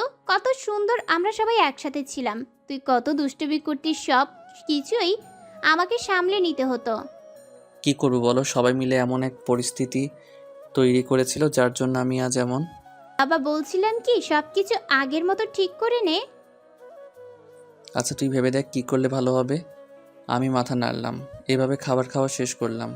মামি সব কিছু নিয়ে চলে গেল। আমি বিছানায় বসে ভাবতে লাগলাম মামির কথাগুলো। তখনই শিফা রুমে আসলো। কি ভাবছো তুমি? তুই আবার এখানে কি চাস? কি চাই মানে? এখন আমি ঘুমাবো। তো তার জন্য এই রুমে কি? যা ওই বাসায় কোনো রুমে থাক। বললেই হলো? আমি আমার স্বামীর কাছে ঘুমাবো। আমি আমার স্বামীর সাথে ঘুমাবো। স্বামী থাকতে কেউ অন্য রুমে ঘুমায় বলো? একদম স্বামী স্বামী করবি না, আমি তোকে স্ত্রী হিসেবে মানি না। মানো আর না মানো, বিয়ে তো করেছো, এখন আমরা একসাথে থাকবো। তোকে এত মারমারি তবু হয় না? না হবে না, এখন ঘুমাও, আমাকেও ঘুমাতে দাও বলেই বিছানায় উঠতে লাগলো। ওই ওই থাম, তুই বিছানায় উঠছিস কেন? নাম আমার বিছানা থেকে। ইস, তুমি বলবা আর আমি নেমে যাব? তখনই আমার ফোনে একটা কল আসলো। তাকিয়ে দেখি সিয়াম। আমি বারান্দায় গিয়ে ফোনটা রিসিভ করলাম। হ্যাঁ সিয়াম বল। দোস্ত, তুই কি সত্যি অন্য কোথাও যেতে চাস? হ্যাঁ তোকে তো বললামই, আমি এখানে থাকলে শান্তি পাবো না। আচ্ছা শোন, তুই তোর সব কিছু গুছিয়ে নে। 1 সপ্তাহের মধ্যে তুই চলে যা, কেউ খোঁজ পাবে না। আচ্ছা দোস্ত, আমি গুছিয়ে নিব সব কিছু, তুই ওই দিকটা ঠিক রাখিস। আচ্ছা বলে ফোন কেটে দিল। যাক, অবশেষে প্যারা থেকে মুক্তি পাওয়া যাবে। একটা সিগারেট ধরিয়ে খেয়ে রুমে প্রবেশ করলাম। আমাকে দেখেই বিছানা থেকে নিচে নামলো এবং নিচে বিছানা করতে লাগলো। আমি ভাবতে লাগলাম এর আবার কি হলো। যাক, ভালো হয়েছে, এখন বিছানাতে শান্তিতে ঘুমাতে পারবো। ভাবতে ভাবতে বিছানায় এসে শুয়ে পড়লাম। কিছুক্ষণের মধ্যেই ঘুমের রাজ্যে হারিয়ে গেলাম। সকালবেলা মামির ডাকে ঘুম ভাঙলো। বাবা ওঠ, সকাল হয়ে গেছে, তুই কলেজে যাবি না? আমার ঘুম ভাঙলো। ঘড়ির দিকে তাকিয়ে দেখি 8:30 বেজে গেছে। আজকে ঘুম থেকে উঠতে এত দেরি হয়ে গেল বলেই উঠে ফ্রেশ হতে চলে গেলাম। আমি ফ্রেশ হয়ে বের হয়ে দেখি মামি আর মা রুমে বসা। মামির হাতে খাবার। বাবা তাড়াতাড়ি খাবারটা খেয়ে নে। মামি, সময় খুব কম, বাইরে থেকে খেয়ে নিব। একটা থাপ্পড় দেবো, তাড়াতাড়ি খাবার খেয়ে নে বলেই মুখের সামনে খাবার ধরলো। আমি আর কথা না বাড়িয়ে খাবার খেতে লাগলাম। মা আমার দিকে তাকিয়ে আছে, হয়তো কিছু বলবে কিন্তু বলতে পারছে না। যাই হোক, খাবারটা শেষ করে বের হলাম। আজ শিফাকে দেখলাম না একবারও। সকালে হঠাৎ একটা রিক্সা এসে সামনে থামলো। রিক্সার মধ্যে শিফা বসা। উঠে এসো, আজ এমনিতেই দেরি হয়ে গেছে। আমার দেরি হয়ে হোক, তুই চলে যা। এবার শিফা রিক্সা থেকে নেমে গেল। যাও, তুমি রিকশায় ওঠো, আমি অন্য রিকশায় যাচ্ছি। আমি চলে যেতে পারবো, তুই যা। আমি আর কথা না বাড়িয়ে রিক্সায় উঠলাম। তারপর রিক্সা চলতে শুরু করলো। কিছুক্ষণের মধ্যেই কলেজে পৌঁছে গেলাম। আর অল্প কয়েকদিন মাত্র, এরপর তো আর কলেজে ক্লাস করানো হবে না, চলে যাব অচেনা এক শহরে। আজকে স্যারের সাথে সব বিষয়ে কথা বলে সার্টিফিকেটগুলো নিতে হবে। যাই হোক, আমি রিক্সা থেকে নেমে পিছনে তাকাতেই দেখি শিফাও রিক্সা থেকে নামলো। আমি ভাড়া মিটিয়ে তাড়াতাড়ি চলে গেলাম প্রিন্সিপাল স্যারের রুমে। স্যার, আসতে পারি? আসুন। আসলে স্যার, আজকে আমার ঘুম থেকে উঠতে লেট হয়ে গেছে। প্রিন্সিপাল স্যার হঠাৎ কাশি দিলেন। আমি অবাক হলাম। শিফা লজ্জায় নিচে তাকিয়ে মুচকে মুচকে আসছে। আরে সমস্যা নেই, নতুন বিয়ে হলে এমন একটু একটু হয়। তাড়াতাড়ি আপনারা ক্লাসে যান। আমি আর কিছু আমার ক্লাসরুমে চলে গেলাম। ক্লাস শেষ করে প্রিন্সিপাল স্যারের রুমের দিকে হাঁটা শুরু করলাম, কারণ স্যারের সাথে রিজাইনের ব্যাপারে কথা বলতে হবে। ভাবতে ভাবতে প্রিন্সিপাল স্যারের রুমের সামনে চলে আসলাম। আসতে পারি স্যার? আসুন। স্যার, আপনার সাথে জরুরি কিছু কথা ছিল। হ্যাঁ বলুন। স্যার, আসলে আমি চাকরি করতে চাইছি না, আপাতত আমি রিজাইন করতে চাই। কি বলছেন স্যার? আপনার জন্য আমাদের কলেজটা আজ এত নাম করতে পেরেছে, আর আপনি কি না এখন চাকরি ছেড়ে দিতে যাচ্ছেন? আসলে স্যার, আমি এখানে থাকবো না। আমার অন্য এক জায়গায় চাকরি হয়েছে, সেখানে জয়েন করতে হবে। কিন্তু আমরা আপনাকে ছাড়তে চাচ্ছি না। প্লিজ স্যার, আমার এখানে চাকরি ছাড়ার পিছনে কোনো কারণ আছে, বুঝতে পারছেন? আমি 2 থেকে 3 দিনের ভিতর আমাকে সব কিছু গুছিয়ে দেবেন। আচ্ছা, যেহেতু আপনার সমস্যা আছে, তাহলে তো আর আটকে রাখা সম্ভব নয়। আমি সব কিছু ঠিকঠাক করে রাখবো। স্যার, আর একটা কথা, আমি যে চাকরি ছেড়ে দিচ্ছি এই কথাটা আমি এখান থেকে না যাওয়া পর্যন্ত কাউকে কিছু বলবেন না। আচ্ছা, ঠিক আছে। আপনি আমাদের কলেজের জন্য অনেক করেছেন, আপনার জন্য এইটুকু তো করতেই পারি। ধন্যবাদ স্যার। তারপর স্যারের সাথে আরও কিছু কথা বলে কলেজ ক্যাম্পাসের বাইরে বের হলাম। একটা চায়ের দোকান থেকে 1 কাপ চা আর সিগারেট ধরিয়ে খেতে থাকলাম। আর কয়েকটা দিন মাত্র এই শহরে, আর হয়তো আসা হবে না এখানে। এই শহরটা আমাকে খুব সযত্নে আপন করে নিয়েছিল। পুরো 3টা বছর এখানে ছিলাম। সবাই কত ভালোভাবে আপন করে নিয়েছিল আমায়। কিন্তু সময় হয়ে গেছে এখান থেকে চলে যাওয়ারও। যাই হোক, চা ও সিগারেট শেষ করে কলেজে প্রবেশ করলাম, কারণ আমার এখনও একটা ক্লাস বাকি আছে। কিছুক্ষণের মধ্যেই ঘন্টা বাজলো। আমি চলে গেলাম ক্লাসরুমে। খুব ভালোভাবে ক্লাস শেষ করলাম। নিজেকে এমনভাবে ব্যস্ত রাখার চেষ্টা করেছি যাতে কষ্টগুলো মনে না পড়ে। যাই হোক, বের হয়ে প্রিন্সিপাল স্যারের রুমে গেলাম। তারপর স্যারের কাছ থেকে বিদায় নিলাম, সাথে শিফাও নিল। আমি বের হয়ে গেলাম কলেজ ক্যাম্পাসের বাইরে। শিফাও এসে আমার পাশে দাঁড়ালো ছাতা নিয়ে। বাইরে রোদ ছিল প্রচুর, তাই শিফা আমার মাথার উপর ছাতা ধরলো। আমি ওর থেকে দূরে গিয়ে দাঁড়ালাম। কেন এমন করছো? তোমার মাথায় রোদ লাগছে তো, এমনিতেই তোমার কাল মাথা ব্যথা ছিল। আমার সব কিছু আমি নিজেই ভালো বুঝি। আমার কথা শুনে নীরবের চোখে পানি মুছলো। যাই হোক, এরপর আমি আর শিফা দুজনে আলাদা আলাদা রিকশায় করে বাসায় গেলাম। বাসায় যেতেই মামি খাবার খাওয়ালো। শিফা বারবার মাপ চাইতে আসে। এভাবে কেটে গেল 4 দিন। প্রিন্সিপাল স্যার আমার কাগজ সব গুছিয়ে দিয়েছে। বাড়িওয়ালার ভাড়া মিটিয়ে দিয়েছি। তাদের বলে দিয়েছি আমি আর বাসায় থাকবো না।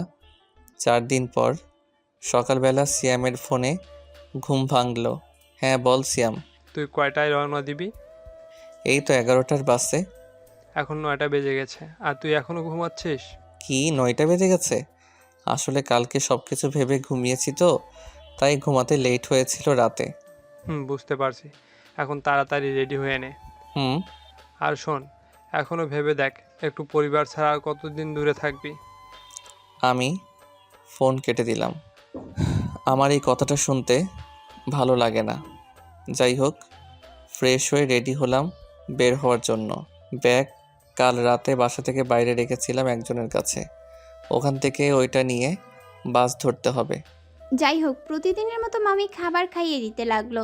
আজ চোখ দিয়ে পানি পড়ছে এমনি এমনি। কিরে, কাঁদছিস কেন?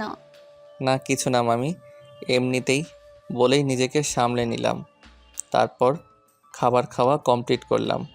আর শিফাকে দেখছি বারবার আমার দিকে তাকাচ্ছে শুধু।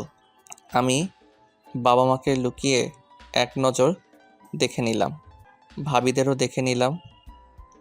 ভাইয়ারা আমাদের নিজেদের বাসায়, তাই দেখা হয়নি। মামাও নিজের বাসায় গেছে, কাল জরুরি মিটিং আছে, তাই তাদের সাথে দেখা হলো না। বাসা থেকে বেরিয়ে চলে গেলাম ব্যাগ আনতে। ব্যাগ নিতেই বেজে গেল 10টা 20। তারপর সেখান থেকে একটা রিক্সা নিয়ে বাস স্টেশন চলে গেলাম। পৌঁছাতে 10টা 50 বেজে গেছে। রিক্সা ভাড়া মিটিয়ে যেই গাড়িতে উঠতে যাব তখনই পিছন থেকে আমার হাত টেনে ধরলো কেউ। আমি পিছনে তাকিয়ে দেখি শিফা আমার হাত টেনে ধরে আছে। তুই হাত ধরছিস কেন? স্যার। তুমি কি মনে করেছো তুমি কাউকে না জানিয়ে চলে যাবে, কেউ টের পাবে না? কাল রাতে যখন ব্যাগ বাইরে বের করেছিলে তখনই তোমার সন্দেহ হয়েছিল। তারপর যখন মায়ের হাতের খাবার খেয়ে কান্না করছিলে তখন তো আমার কাছে ক্লিয়ার হয়ে গেছিল তুমি কিছু একটা করবে। না হলে যে মানুষটা এত কষ্ট পাওয়ার পরেও কাঁদেনি, সে আজ কেন কাঁদবে? আমাদের অপরাধটা কি এতটাই গুরুতর ছিল যে তুই আমাদের এই শাস্তি তুই সারা জীবন দিবি? এবার সম্পূর্ণ পিছনে তাকিয়ে দেখি আমার পরিবারের সবাই দাঁড়ানো আছে। মা এসে আমাকে টেনে নিয়ে একটা সাইডে এনে দাঁড় করালো। বাবা, তুই যাস না আমাদের ছেড়ে। অনেক কষ্টে তোকে খুঁজে পেয়েছি। বাবা, আমাদের আর কষ্ট দিস না। আমি আর সহ্য করতে পারছি না। আমি তোমাকে আর কখনো জ্বালাতন করব না। তুমি যেমন থাকতে চাইবে তেমনই থাকতে পারবে। তবুও প্লিজ আর চলে যেও না কোথাও। বাবা, তুই কি চাস না আমি এই শেষ বয়সে একটু শান্তি পাই? বাবা, আমাদের ভুলটা আমরা বুঝেছি, এতদিন হাড়ে হাড়ে টের পেয়েছি। তুই আমাদের ক্ষমা করে দে বাপ। আমি তোর কাছে হাত জোড় করছি, আমাদের ছেড়ে যাস না। আমরা সবাই একসাথে থাকতে চাই। আমি কি বলবো বুঝতে পারছি না। চোখের কোণে পানি টলমল করছে। আমি বাবাকে জড়িয়ে ধরলাম। বাবা, এভাবে বলো না, আমি যাব না কোথাও। তোমরা আমার জন্য কষ্ট পেয়ে থাকলে আমাকে ক্ষমা করে দাও। সত্যি বাবা, তুই আমাদের ছেড়ে কোথাও যাবি না? না বাবা, আজ থেকে আমি তোমাদের সাথেই থাকবো। আগের লিমনের মতো সব কথাই শুনবো। বাবা, অনেকদিন পর আজকে একটু শান্তি পেলাম। মায়ের দিকে তাকিয়ে দেখি কান্না করছে। এ কি মা, কান্না করছো কেন? আমি আর যাব না, সত্যি বলছি মা বলেই চোখের পানি মুছে দিলাম। বাবা, এটা কষ্টের কান্না না, খুশিতে চোখের পানি বের হয়ে গেছে। আর কখনো কাঁদবে না। এখন চলো, ওকে আমি বাসায় গিয়ে দেখতেছি। অনেক বড় হয়ে গেছে তাই না? আমি মুচকি হাসি দিলাম, কারণ জানি মামির রাগ ভাঙানো আমার কাছে কঠিন কিছু না। তারপর সবাই বাসার দিকে রওনা দিলাম। রিক্সা চড়তে গিয়ে পড়লাম গিয়ে আরেক ঝামেলায়। একটা রিক্সায় আছে, কিন্তু আমি আর শিফা দাঁড়ানো। পরিবারকে ক্ষমা করলেও শিফাকে ক্ষমা করব না। আজ আমার জীবনে যা খারাপ হয়েছে সব ওর জন্য। কি হলো, তোরা রিক্সায় উঠছিস না কেন? আর তো রিক্সা দেখছি না, আরেকটা রিক্সা লাগবে। আমার সাথে তো ব্যাগ আছে। আমাদের এখানে একটা ব্যাগ দে, আর একটা ব্যাগ নিয়ে তোরা ওই রিক্সায় ওঠ। আরে না, তোমাদের যেতে কষ্ট হবে। চুপচাপ এখানে একটা ব্যাগ দিয়ে ওই রিক্সায় তোরা দুজন উঠে পড়। মায়ের কথা শুনে মায়ের ওই রিক্সায় একটা ব্যাগ দিয়ে আরেকটা ব্যাগ নিয়ে আমি রিক্সায় উঠে পড়লাম। শিফা উঠে আমার পাশে বসলো। আমি ওর দিকে তাকালাম না। রিক্সা চলতে শুরু করলো গন্তব্যে। কিছুক্ষণের মধ্যে আমরা পৌঁছে গেলাম। বাসায় প্রবেশ করে যেই ব্যাগ রাখলাম তখনই মামি এসে আমার কান ধরলো। আহ মামি ছাড়ো, ব্যথা পাচ্ছি। যখন শুনলাম তুই আবার কোথাও চলে যাচ্ছিস তখন আমার কেমন লাগছিল। আর যাবো না বলছি তো। সেটা তো তুই প্রতিবারই বলতি, কিন্তু শেষে আমাকে না জানিয়ে চলে যাস অভিমানী কণ্ঠে বলল। আমি এবার মামির গলা জড়িয়ে ধরলাম। আর কখনো তোমাকে না বলে কিছু করব না মামি। মামি কাকে বলছিস হারামজাদা? আমি তোর মা, এখন আমাকে মা বলি ডাকবি। আচ্ছা শাশুড়ি মা ডাকবো। না, আমাকে শুধু মা ডাকবি। শাশুড়ি মা ডাকতে হলে তোর মাকে ডাকবি, কারণ ভাবি তোর থেকে শিফাকে বেশি ভালোবাসে। কেন আমাকে শাশুড়ি মা ডাকবে কেন? আমাকেও মা ডাকবে। আচ্ছা আমি তোমাদের দুজনকেই মা ডাকবো। আচ্ছা, এবার তো আমাদের বাসায় যেতে হবে। সবাই সব কিছু গুছিয়ে নিও, কালই বাসায় চলে যাব। কতদিন পর বাসায় সবাই একসাথে থাকবো। মা, লিমন আর শিফার বিয়েটা এবার বড় করে অ্যারেঞ্জমেন্ট করলে কেমন হয়? বা, ভালো একটা বুদ্ধি দিয়েছিস মা, সবাই মিলে একসাথে আনন্দ করব। আবার বিয়ের ব্যবস্থা কেন করতে হবে, এসব থাক। তুই থাম, বহুত জ্বালিয়েছিস আমাদের, এবার তোকেও আমরা জ্বালাবো। শিফার দিকে তাকিয়ে দেখি লজ্জায় নিচে তাকিয়ে মুচকি মুচকি হাসছে। যা ইচ্ছে করেন, আমাকে কেউ কোনো পেইন দিবেন না, কথাটা যেন মনে থাকে। শিফা আমার কথার ধরন বুঝে গেল, কারণ ও তখন বলেছিল আমাকে জ্বালাতন করবে না। মুখ থেকে নিমিষেই হাসি চলে গেল। পেন কাকে বলে এইবার বুঝবি তুই। যাই হোক, আমি রুমে চলে গেলাম। দুপুরে সবাই একসাথে খেতে বসলাম। মামি খাইয়ে দিচ্ছে আমাকে। দেখ রুহি, নিজের মেয়ের জামাইকে কি সুন্দর করে খাইয়ে দিচ্ছে। আমি আমার ছেলেকে খাওয়াই, তোরা একদম নজর দিবি না। হিংসে হয় বুঝছো? সবাই আমার কথা শুনে হেসে দিল। হিংসে কেন হবে? বানরকে তো খাইয়ে দিতে হয়, না হলে লাফালাফি করে। একদম বাদর বলবেন না, আমি বানর হলে আপনার পেয়েছি। ক্ষমা চাইলাম তোর কাছে, আর কিছু বলবো না তোকে। ও সব সময় আমাদের কথার জালে ফাঁসাবেই, ছোটকালের অভ্যাস এখনো গেল না। বিয়ের অনুষ্ঠানে ওকে মজা বোঝাবো। তারপর সবাই খাবার খেয়ে নিলাম। কতদিন পর সবার সাথে হাসি খুশিভাবে কথা বললাম। আসলে জীবনে কখন কি হয় তা কখনোই বোঝা যায় না। এইভাবে দুষ্টুমিতে কেটে গেল দিনটা। রাতের খাবার খেয়ে রুমে আসলাম। একটু পর শিফা রুমে আসলো। তুই এখানে?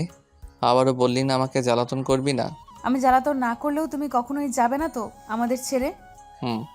তবে আমি কখনো তোমাকে জ্বালাতন করব না, কিন্তু আমাকে একটা বাবু এনে দিতে হবে। থাপ্পড় খেতে ইচ্ছে করে তাই না? স্ত্রীর গায়ে হাত তুলে পাপ হয় জানো না? পাপ হলে আমার হবে, তোর কি? স্বামীকে পাপ থেকে বিরত রাখা স্ত্রীর দায়িত্ব ও কর্তব্য। তোর বক্তৃতা শেষ হলে এখন রুম থেকে বের হ। আজকে আমি তোমার সাথে ঘুমাবো, বেশি কথা বললে তোমাকেও ঘুমাতে দিব না। জানি তো কুকুরের লেজ কখনো সোজা হয় না, তুই কেমনে পাল্টাবি? আমি কুকুর হলে তুমি আমার স্বামী, তুমি কি হবে? থাপ্পড় দিয়ে গালের সব দাঁত ফেলে দিব। যা নিচে বিছানা করে ঘুমা। আচ্ছা ঘুমাচ্ছি, বিয়ের আগে এই কয়দিন, বিয়ের পর তোমাকে মজা বোঝাচ্ছি। আচ্ছা, তখন দেখা যাবে। এখন নিচে নেমে ঘুমা। শিফা উঠে দাঁড়িয়ে আমার গালে একটা কিস করে দৌড় দিয়ে ওয়াশরুমে ঢুকে আমি গিয়ে ওয়াশরুমের দরজা বাইরে থেকে আটকে দিলাম। আমাকে জ্বালাতন করার শখ না, এখন বাথরুমে ঘুমা। আর জীবনেও তোমাকে জ্বালাতন করব না। এবার দরজাটা খুলো। কখনো শুনেছিস কুকুরের লেজ সোজা হয়েছে? তোকে আমি ভুল করে বিশ্বাস করি না। প্লিজ দরজাটা খোলো, অন্ধকারে ভয় লাগছে খুব। তাতে আমার কি, তুই এখানেই থাক, আমি ঘুমাতে গেলাম বলেই বিছানায় এসে শুয়ে পড়লাম। ওই পাশে শিফা শুধু দরজা ধাক্কাচ্ছে। এর ভেতরে কি দয়া মায়া নেই নাকি? 10টা না 5টা না, আমি ওর একমাত্র বউ। আমি বিছানায় বসে সব শুনছি। তোর জন্য আমার কখনো দয়া মায়া হবে না। তখনই দরজায় নক পড়ল। এখন আবার কে এলো বলতে বলতে দরজা খুললাম। দরজা খুলতেই ভাবিরা আমাকে সরিয়ে ঘরের ভিতর ঢুকে গেল। আপনারা এখন এখানে কেন? কেন তোকে ডিস্টার্ব করলাম বুঝি? অবশ্যই আমি ঘুমাতে চেয়েছিলাম। চাপা মারিস না, বল শিফার সাথে কোয়ালিটি টাইম স্পেন্ড করবি। এটা আপনাদের কোন দিক দিয়ে মনে হলো? এতদিন পর সব ঠিকঠাক হলো, এটা স্বাভাবিক তাই না? ওয়েট, শিফা কোথায়? তখন শিফা ওয়াশরুমের দরজা ধাক্কা দিতে দিতে বলে, আমি ওয়াশরুমে। ভাবি, তোমার দেবর আটকে রাখছে। মেজো ভাবি গিয়ে দরজা খুলে শিফাকে বের করে আনলো। তুই ওকে ওয়াশরুমে আটকে রেখেছিলিস কেন? আপনার না আসলে আজও ওয়াশরুমেই ঘুমাতো। তুই কি ভালো হবি না? বউকে পেয়ে রোম্যান্স করবি তা না করে সব উল্টাপাল্টা কাজ করছিস। আরে ভাবি, শুধু শুধু আজাইরা কথা বলিয়েন না। এসেছিলেন তো জ্বালাতন করতে, কিন্তু এসে দেখেন উল্টা আমি জ্বালাতন করছি। যাই হোক, আমি ঘুমাবো, আপনারা রুমে যান। আর হ্যাঁ, ওকেও নিয়ে যান, আমাকে যেন না জ্বালায়। তোমার লজ্জা করে না বউ থাকতে একা একা ঘুমাতে? শিফার কথা শুনে ভাবিরা হেসে দিল। তোরা থাক, আমরা আসছি। আর হ্যাঁ লিমন, তোর বউ তুই সামলা। তারপর তারা দুজনে চলে গেল। শিফা গিয়ে রুমের দরজা আটকালো। আমি বিছানার মাঝখানে শুয়ে পড়লাম। দেখেও বিছানায় কোথায় শুতে পারে। শিফা এসে দেখে আমি মাঝখানে শুয়ে আছি, পাশে ওর জন্য জায়গা নেই। বাহ, তুমি তো খুব রোমান্টিক বলি আমার উপর শুয়ে আমাকে জড়িয়ে ধরলো। আমি উঠে ঠাস করে লাগিয়ে দিলাম গালে। এতক্ষণ ভালোভাবে বলছি, কথা কানে যায় না তাই না? শিফা আমার রাগ দেখে ভয় পেয়ে গেছে। থাপ্পড়টাও জোরে মেরেছিলাম তাই গালে হাত দিয়ে আছে। এখন এত ভালোবাসা উতলে পড়ছে কেন? যখন একটা ফ্রেন্ডের জন্য আমাকে ইগনোর করছিলি তখনই ভালোবাসা কই ছিল? যখন একটা ফ্রেন্ডকে মারার জন্য আমাকে থাপ্পড় দিয়ে তোর সামনে যেতে মানা করছিলি তখন ভালোবাসা কই ছিল? দিনের পর দিন ইগনোর করেছিস, তিলে তিলে শেষ করে দিছিলি আমায়। তুই কি মনে করেছিস আমি এগুলো এত সহজে ভুলে যাব? কখনো না। আমার ভালোবাসা পায়ের তলে রেখে আমাকে কষ্ট দিয়ে ফ্রেন্ডের সাথে সময় কাটাতে সব কিছুই আমার মনে দাগ কেটে আছে। তোর জন্য আমার বাবা মার থেকে দূরে থাকতে হয়েছে, আমার পরিবারের চোখের পানি দেখতে হয়েছে আমায়। আর আমি তো তোকে ভালোবাসতেও চাইছিলাম না, জোর করে ভালোবাসা আদায় করলি। যখন তোকে সত্যি ভালোবেসে ফেলেছিলাম তখন থেকে আমাকে তিলে তিলে শেষ করে দিলি। তোর কি মনে হয় এর ক্ষমা আদৌ আছে? থাকলেও মনে হয় না আমি ক্ষমা করতে পারবো। এর থেকে ভালো হবে তুই অন্য কাউকে নিয়ে সুখে সংসার কর। আমার কাছ থেকে তুই শান্তি পাবি না। তোকে দেখলেই 1 সেকেন্ডের মধ্যে আমার রাগ তীব্র হয়ে যায়। আমি তো তোকে সহ্যই করতে পারবো না। শিফা এতক্ষণ ধরে আমার কথা শুনছিল আর কাঁদছিল। ও কি করবে এই কথাগুলোর জবাব ওর কাছে নেই, তবুও তুমি আমাকে তোমাকে ছেড়ে যেতে বলো না। হ্যাঁ জানি আমি ভুল করেছি, তুমি এর জন্য নিজ হাতে আমাকে শাস্তি দেওয়ার দাও, তবুও ছেড়ে দিও না আমায়। আমার ভালো থাকতে হবে না, আমার তোমার সাথে থাকলেই হবে। তোমার আমাকে দেখলে রাগ উঠে তাই তো? তোমার রাগ উঠলে তোমার যখন মারতে ইচ্ছে করবে মাইরো, তবু আমি তোমার সাথেই সারা জীবন থাকতে চাই। তুই কেন বুঝতে পারছিস না? তুই আমার কাছে ভালো থাকতে পারবি না। তোমার তা নিয়ে চিন্তা করতে হবে না। তুমি বিছানায় ঘুমাও, আমি নিচে শুয়ে ঘুমাচ্ছি। আমি কিছু বলতে চেয়েও থেমে গেলাম। শিফা নিচে বিছানায় করে শুয়ে পড়ল। আমিও বারান্দায় গিয়ে একটা সিগারেট ধরিয়ে খেয়ে এসে বিছানায় শুয়ে ঘুমিয়ে পড়লাম। পরের দিন সকালবেলা ঘুম থেকে উঠে সবার সব কিছু নিয়ে বের হলাম আমার নিজ বাসার উদ্দেশ্যে। কিছুক্ষণের মধ্যে বাস স্ট্যান্ডে পৌঁছে গেলাম। বাসের টিকিট আগে অনলাইনে কেটে রেখেছিলাম, তাই সিট পেতে কোনো সমস্যা হয়নি। বাসে উঠে সবাই সিটে বসে পড়ল। মামা মামি একসাথে, বাবা মা একসাথে, আর দুই ভাবি একসাথে বসলো।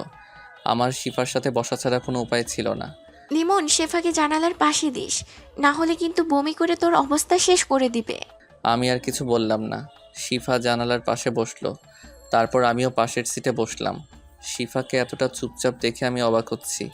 কালকে রাতের ডোজটা ভালোই কাজে লেগেছে। এখন একটু শান্তিতে থাকতে পারবো। বিকাল 4টার সময় এসে বাস থামলো আমার চিরচেনা শহরে।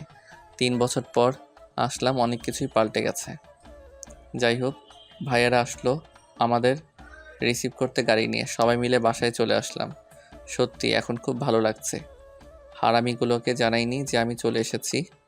ওদের সরাসরি সামনে গিয়ে সারপ্রাইজ দিব।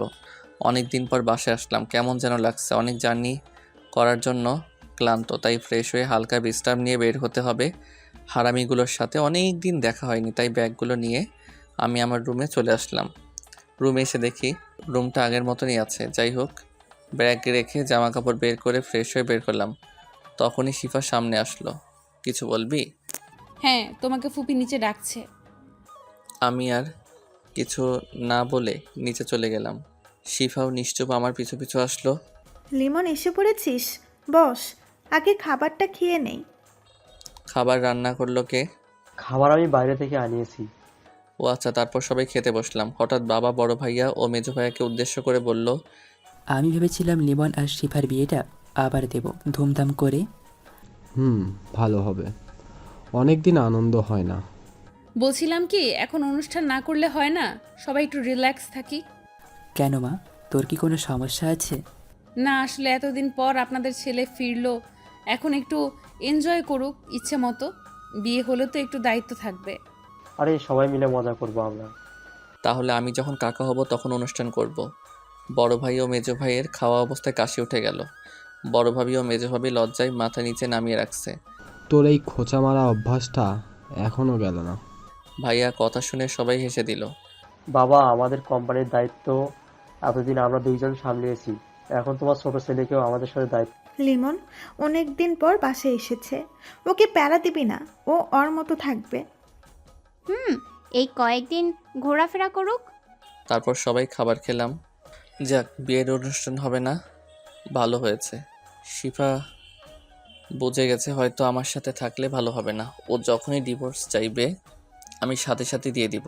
যাই হোক, রুমে গিয়ে রেডি হলাম বের হবার জন্য। শিফা শুধু শুধু পিছন পিছন ঘুরছে। মনে হচ্ছে কিছু বলবে, হয়তো এখন ডিভোর্স চাই, ও সেটা বলতে পারছে না। ওকে কথা বলার সুযোগ দেই কি করে? কিরে, কিছু বলবি? পিছনে পিছনে ঘুরছিস কেন? কিছু কথা বলার ছিল বলেই গিয়ে দরজাটা বন্ধ করলো। কি বলবি তাড়াতাড়ি বল, আমি বের হব। তুমি তো সবাইকে ক্ষমা করে দিলে, আমাকে কেন কষ্ট দিচ্ছ? দেখ শিফা, আমি তোকে কষ্ট দিতে চাইছি না, তোকে আমার সহ্য হয় না। এর থেকে ভালো হবে তুই আমাকে ডিভোর্স দিয়ে অন্য কাউকে বিয়ে করে নে। কি বলছো এসব? আমি কেন তোমাকে ডিভোর্স দিব? আমার জান থাকতে আমি তোমার থেকে দূরে যাব না কখনো। সেই ছোট থেকেই তুমি আমার একমাত্র ভালোবাসা, আর আমি তোমার সাথে সারা জীবন থাকবো। তোর ভালোর জন্য বলছিলাম, এভাবে তুই ভালো থাকবি না। শিফা এবার আমার পায়ের কাছে বসে পড়ল। আরে আরে, কি করছিস? আমি তোমার পা ধরে মাফ চাইছি, প্লিজ এমনটা করো না। আমাকে এত কষ্ট কেন দিচ্ছ? এটা ভুলের শাস্তি আর কত দিবে? আচ্ছা, যা কষ্ট দাও সমস্যা নেই, কিন্তু কখনো আমাকে ছেড়ে দিও না। যতদিন বাঁচবো আমি তোমার সাথেই থাকতে চাই। আমি কি বলবো বুঝতে পারছি না। ওকে দেখলেই তো আমার রাগ উঠে যায়। আমি রুম থেকে বের হয়ে গেলাম। অনেক দিন পর বন্ধুদের কাছে যাব, তাও না জানিয়ে। জানি ওরা এখন কলেজ মাঠেই আছে, কারণ ওরা বলেছিল প্রত্যেক দিন বিকালে ওখানে আড্ডা দেয়। বাসা থেকে একটা রিক্সা নিয়ে কলেজ মাঠে চলে গেলাম। ভাড়া মিটিয়ে কলেজে প্রবেশ করতেই এক কোণায় ওদের বসে থাকতে দেখলাম। ওদের দেখে হেঁটে ওদের কাছে চলে আসলাম। সবাই আমাকে দেখে অবাক হয়ে গেল। সবার সাথে কোলাকুলি করে সিগারেট ধরিয়ে বসলাম গোল করে। লিমন, হঠাৎ করে এখানে চলে আসলি যে? আর তোর ফোন বন্ধ কেন? জানিস কত টেনশনে ছিলাম আমি। সরি বন্ধু, তোদের সারপ্রাইজ দিতে ফোন অফ রেখেছি। তা না হয় বুঝলাম, কিন্তু এখানে আসার কারণ কি? আসলে তারপর পরিবারের সাথে সব ঝামেলা মেটানোর কথা বললাম। শিফাকে মেনে নেয়নি, তাও বললাম। যাক, ভালোই হয়েছে, এবার প্রতিদিন আড্ডা দিতে পারবো বিকালে। এখন থেকে আড্ডা হবে। ভাই বাসা থেকে বিয়ের জন্য ডাকাডাকি করছে, কিন্তু তোর ওই কাহিনীর জন্য আমাদের বিয়ের করার ইচ্ছা মিটে গেছে। আরে ভাই তোরা এবার বিয়ে করে নে, সবাই এক হয় না। ওইসব পরে ভাবা চলে, এখন সবাই মিলে ঘুরতে যাই। চল, অনেক পরে নিজের এলাকায় আসলাম। তারপর সবাই মিলে অনেক ঘোরাঘুরি করলাম। বাসায় ফিরতে রাত হয়ে গেল। আম্মু ফোন করেছিল। আগে আমি বলে দিয়েছি আজ ফিরতে দেরি হবে। যাই হোক, বাসায় গিয়ে কলিং বেল বাজানোর সাথে সাথেই দরজা খুলে দিল। তাকে দেখি শিফা দাঁড়ানো দরজার কাছে। মনে হচ্ছে দরজার কাছে আগে থেকে দাঁড়ানো ছিল। আমি কিছু না বলে ভেতরে প্রবেশ করলাম। তুমি ফ্রেশ হয়ে আসো, আমি খাবার বেড়ে দিচ্ছি, দুজন একসাথে খাবো। আমি খেয়ে এসেছি, তুই খেয়ে নে। তোর আমার জন্য এত আদিক্ষেতা দেখাতে হবে না বলে রুমের দিকে চলে গেলাম। রুমে গিয়ে ফ্রেশ হয়ে দেখি শিফা নিচে বিছানা রেডি করছে কাঁদতে কাঁদতে। আমি দেখেও না দেখার ভান করে বিছানায় শুয়ে পড়লাম। কিছুক্ষণের মধ্যেই ঘুমের রাজ্যে হারিয়ে গেলাম। এভাবে চলে গেল 2 মাস। শিফাকে সবসময় ইগনোর করে চলতাম, আর ও প্রতিদিন রাতে কান্না করতো। রাতে দেরি করে আসলে খাবার নিয়ে অপেক্ষা করতো আমার জন্য। শিফার অবস্থা করুণ, চোখের নিচে কালো দাগ পড়ে গেছে, অনেকটা শুকিয়ে গেছে। দেখে মায়া হয়, কিন্তু আগেই কথা মনে পড়লে রাগ বেড়ে যায়। আমি আমাদের কোম্পানিতে জয়েন করেছি। কাজের শেষে প্রতিদিনই আড্ডা দিয়েছি। হঠাৎ করে আম্মু একদিন বিকালবেলা ডাকলো আমায়। আম্মু বলো কি বলবে। আমাকে চুপচাপ বিছানায় বসিয়ে দিল। বাবা, তুই কি শিফাকে মেনে নিস? কেন মা? দেখ বাবা, আমি সব কিছুই বুঝি।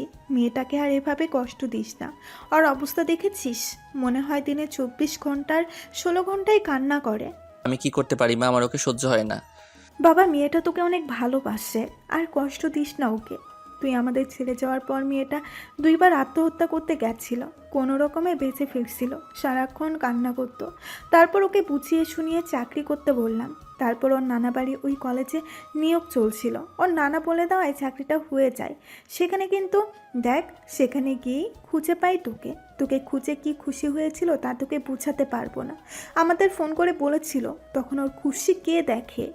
মা এবার আমার হাত ধরে তার মাথায় রাখলো। মা বাবা, তুই আমার মাথা ছুঁয়ে কথা দে, তুই ওকে মেনে নিবি। একটা সুযোগ দিয়ে দেখ ওকে। এরপর যদি কিছু হয় আমি আর কিচ্ছু বলবো না।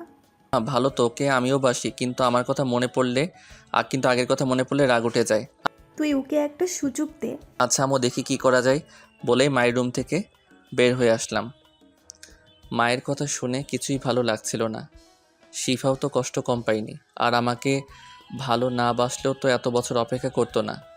কি করবে কিছুই বুঝতে পারছি না। তাড়াতাড়ি রেডি হয়ে বাসার বাইরে বের হলাম। উদ্দেশ্য আড্ডা দিতে যাওয়া, কারণ ওখানে গেলে মনটা ভালো হয়ে যায়। পৌঁছে দেখি শুধু সিয়াম আর রুদ্র আসছে। তাই মিলে চা খেয়ে মাঠে বসে গেলাম। কিছুক্ষণের মধ্যে আনান আর পার্থ চলে আসলো। ওরা নিজেদের মতো এটা ওটা নিয়ে কথা বলতে লাগলো, কিন্তু আমি শুধু সিগারেটটা ধরিয়ে খেয়ে যাচ্ছি। শুধু মায়ের কথা মনে পড়ছে, ওকে কি মেনে নিব? কিন্তু ওকে দেখলে যে রাগটা উঠে, কন্ট্রোল করব কিভাবে? কিরে দেবদাস, কি ভাবছিস? বেটা মা আবার একটা ঝামেলা করে দিল। আন্টি এবার কি করলো?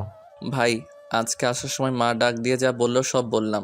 আন্টি যা বলেছে ঠিক বলেছে, অনেক হয়েছে, এবার সব কিছু মেনে নিতে হবে। লিমন, এভাবে আর কতদিন থাকবি বল? শিপা ভাবিরও ভালো থাকতে ইচ্ছে করছে, কিন্তু তুই শুধু কষ্ট দিচ্ছিস। কিন্তু দেখ, তোকে ছেড়ে যাওয়ার কথা কখনো ভাবিনি। তোরাও বলছিস?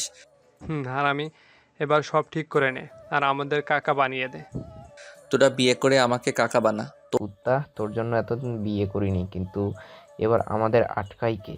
তোর আগের আকামগুলোর প্রমাণ আমি এখনো রেখেছি। ভাই, আবার ওইসব উঠাচ্ছিস কেন? যা সবার আগে আমি তোদের কাকা বানিয়ে দিব। ভাই, তুই আগে বিয়ে তো কর। এভাবে আড্ডা দিতে দিতে মন ভালো হয়ে গেল। ঠিক করে নিয়েছি, এবার শিফাকে মেনে নিয়ে একটা সুযোগ দিব। দেখি আল্লাহ আমার ভাগ্যে কী লিখে রেখেছে। কিন্তু একটা কথা বলে রাখি, মেনে নিলে সারাক্ষণ প্যারার উপর রাখবে। যাই হোক, আড্ডা দিয়ে রাত করে বাসায় ফিরলাম। প্রতিবারের মতো আজও শিফা কলিং বেল বাজানোর সাথে সাথে দরজা খুলে দিল। আমি ভিতরে প্রবেশ করে রুমে চলে আসলাম। শিফাও আমার পিছু পিছু রুমে চলে আসলো। আজকেও খাবার খাবে না? না, আমি খেয়ে এসেছি, তুই খেয়ে নে। শিফা কিছু না বলে নিচে চলে গেল। আমি ওকে ফলো করছি, দেখি ও কী করে। দেখি সব কিছু গুছিয়ে একা একা ছাদে চলে গেল। আমিও পিছু নিলাম। ছাদে গিয়ে দেখি শিফা কান্না করছে।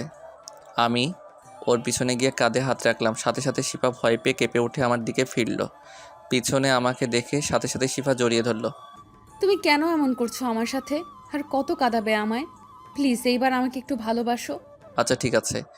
শিফা আমাকে ছেড়ে দিয়ে অবাক চোখে আমার দিকে তাকালো। তুমি ঠিক আছো? হুম, আমি ঠিক আছি। আর আমি ভেবে নিয়েছি আমার বউকে আর কষ্ট পেতে দিব না। শিফা আমার কথা শুনে জড়িয়ে ধরে অনবরত কাঁদতে থাকলো। হুম, এইভাবে আমার বউয়ের চোখের পানি আর পড়বে না বলে চোখের পানি মুছে দিলাম। আমার এখন এটা স্বপ্ন বলে মনে হচ্ছে। এটা কোনো স্বপ্ন নয়। তুই এখন থেকে হাসি খুশি থাকবি। ওই, আমাকে তুই বলছো কেন তাহলে? আমি আর তুমি বলতে পারবো না। সেটা সময় হলেই আমি বুঝে নিব। আমাকে মেনে নিয়েছো, এইটাই অনেক বলেই আবার আমাকে জড়িয়ে ধরলো। আচ্ছা চল এখন রুমে যাই। হুম, যেতে পারি, আমাকে কোলে করে নিয়ে যেতে হবে। আমি এটা পারবো না। অনেক কষ্ট দিয়েছো আমায়, আজ আমাকে কোলে করে নিচে নামাতেই হবে, না হলে আমি আজ এখানেই থাকবো। তারপর আর কি করার, শিফাকে কোলে তুলে নিলাম। শিফাও আমার গলা জড়িয়ে ধরলো। কোনো মতে শিফাকে নিয়ে নিচে নামলাম। এবার হয়েছে তোর? হুম, আমার সোনা বর। আচ্ছা এবার নিচে বিছানা করে ঘুমিয়ে পড়। আচ্ছা তাহলে চলো বাসর নিচে করি। কিসের বাসর? চুপচাপ নিচে ঘুমা, মেনে নিয়েছি এটাই অনেক। কোনো বাসর হবে না। তুমি বলবে আর আমি তো মেনে নেব, তাই না? অনেক কষ্ট দিয়েছো, আজ সব শোধ করব বলে আমার উপর ঝাঁপিয়ে পড়লো। আর কি দেখছেন? এবার নতুন গল্পের জন্য রেডি হন।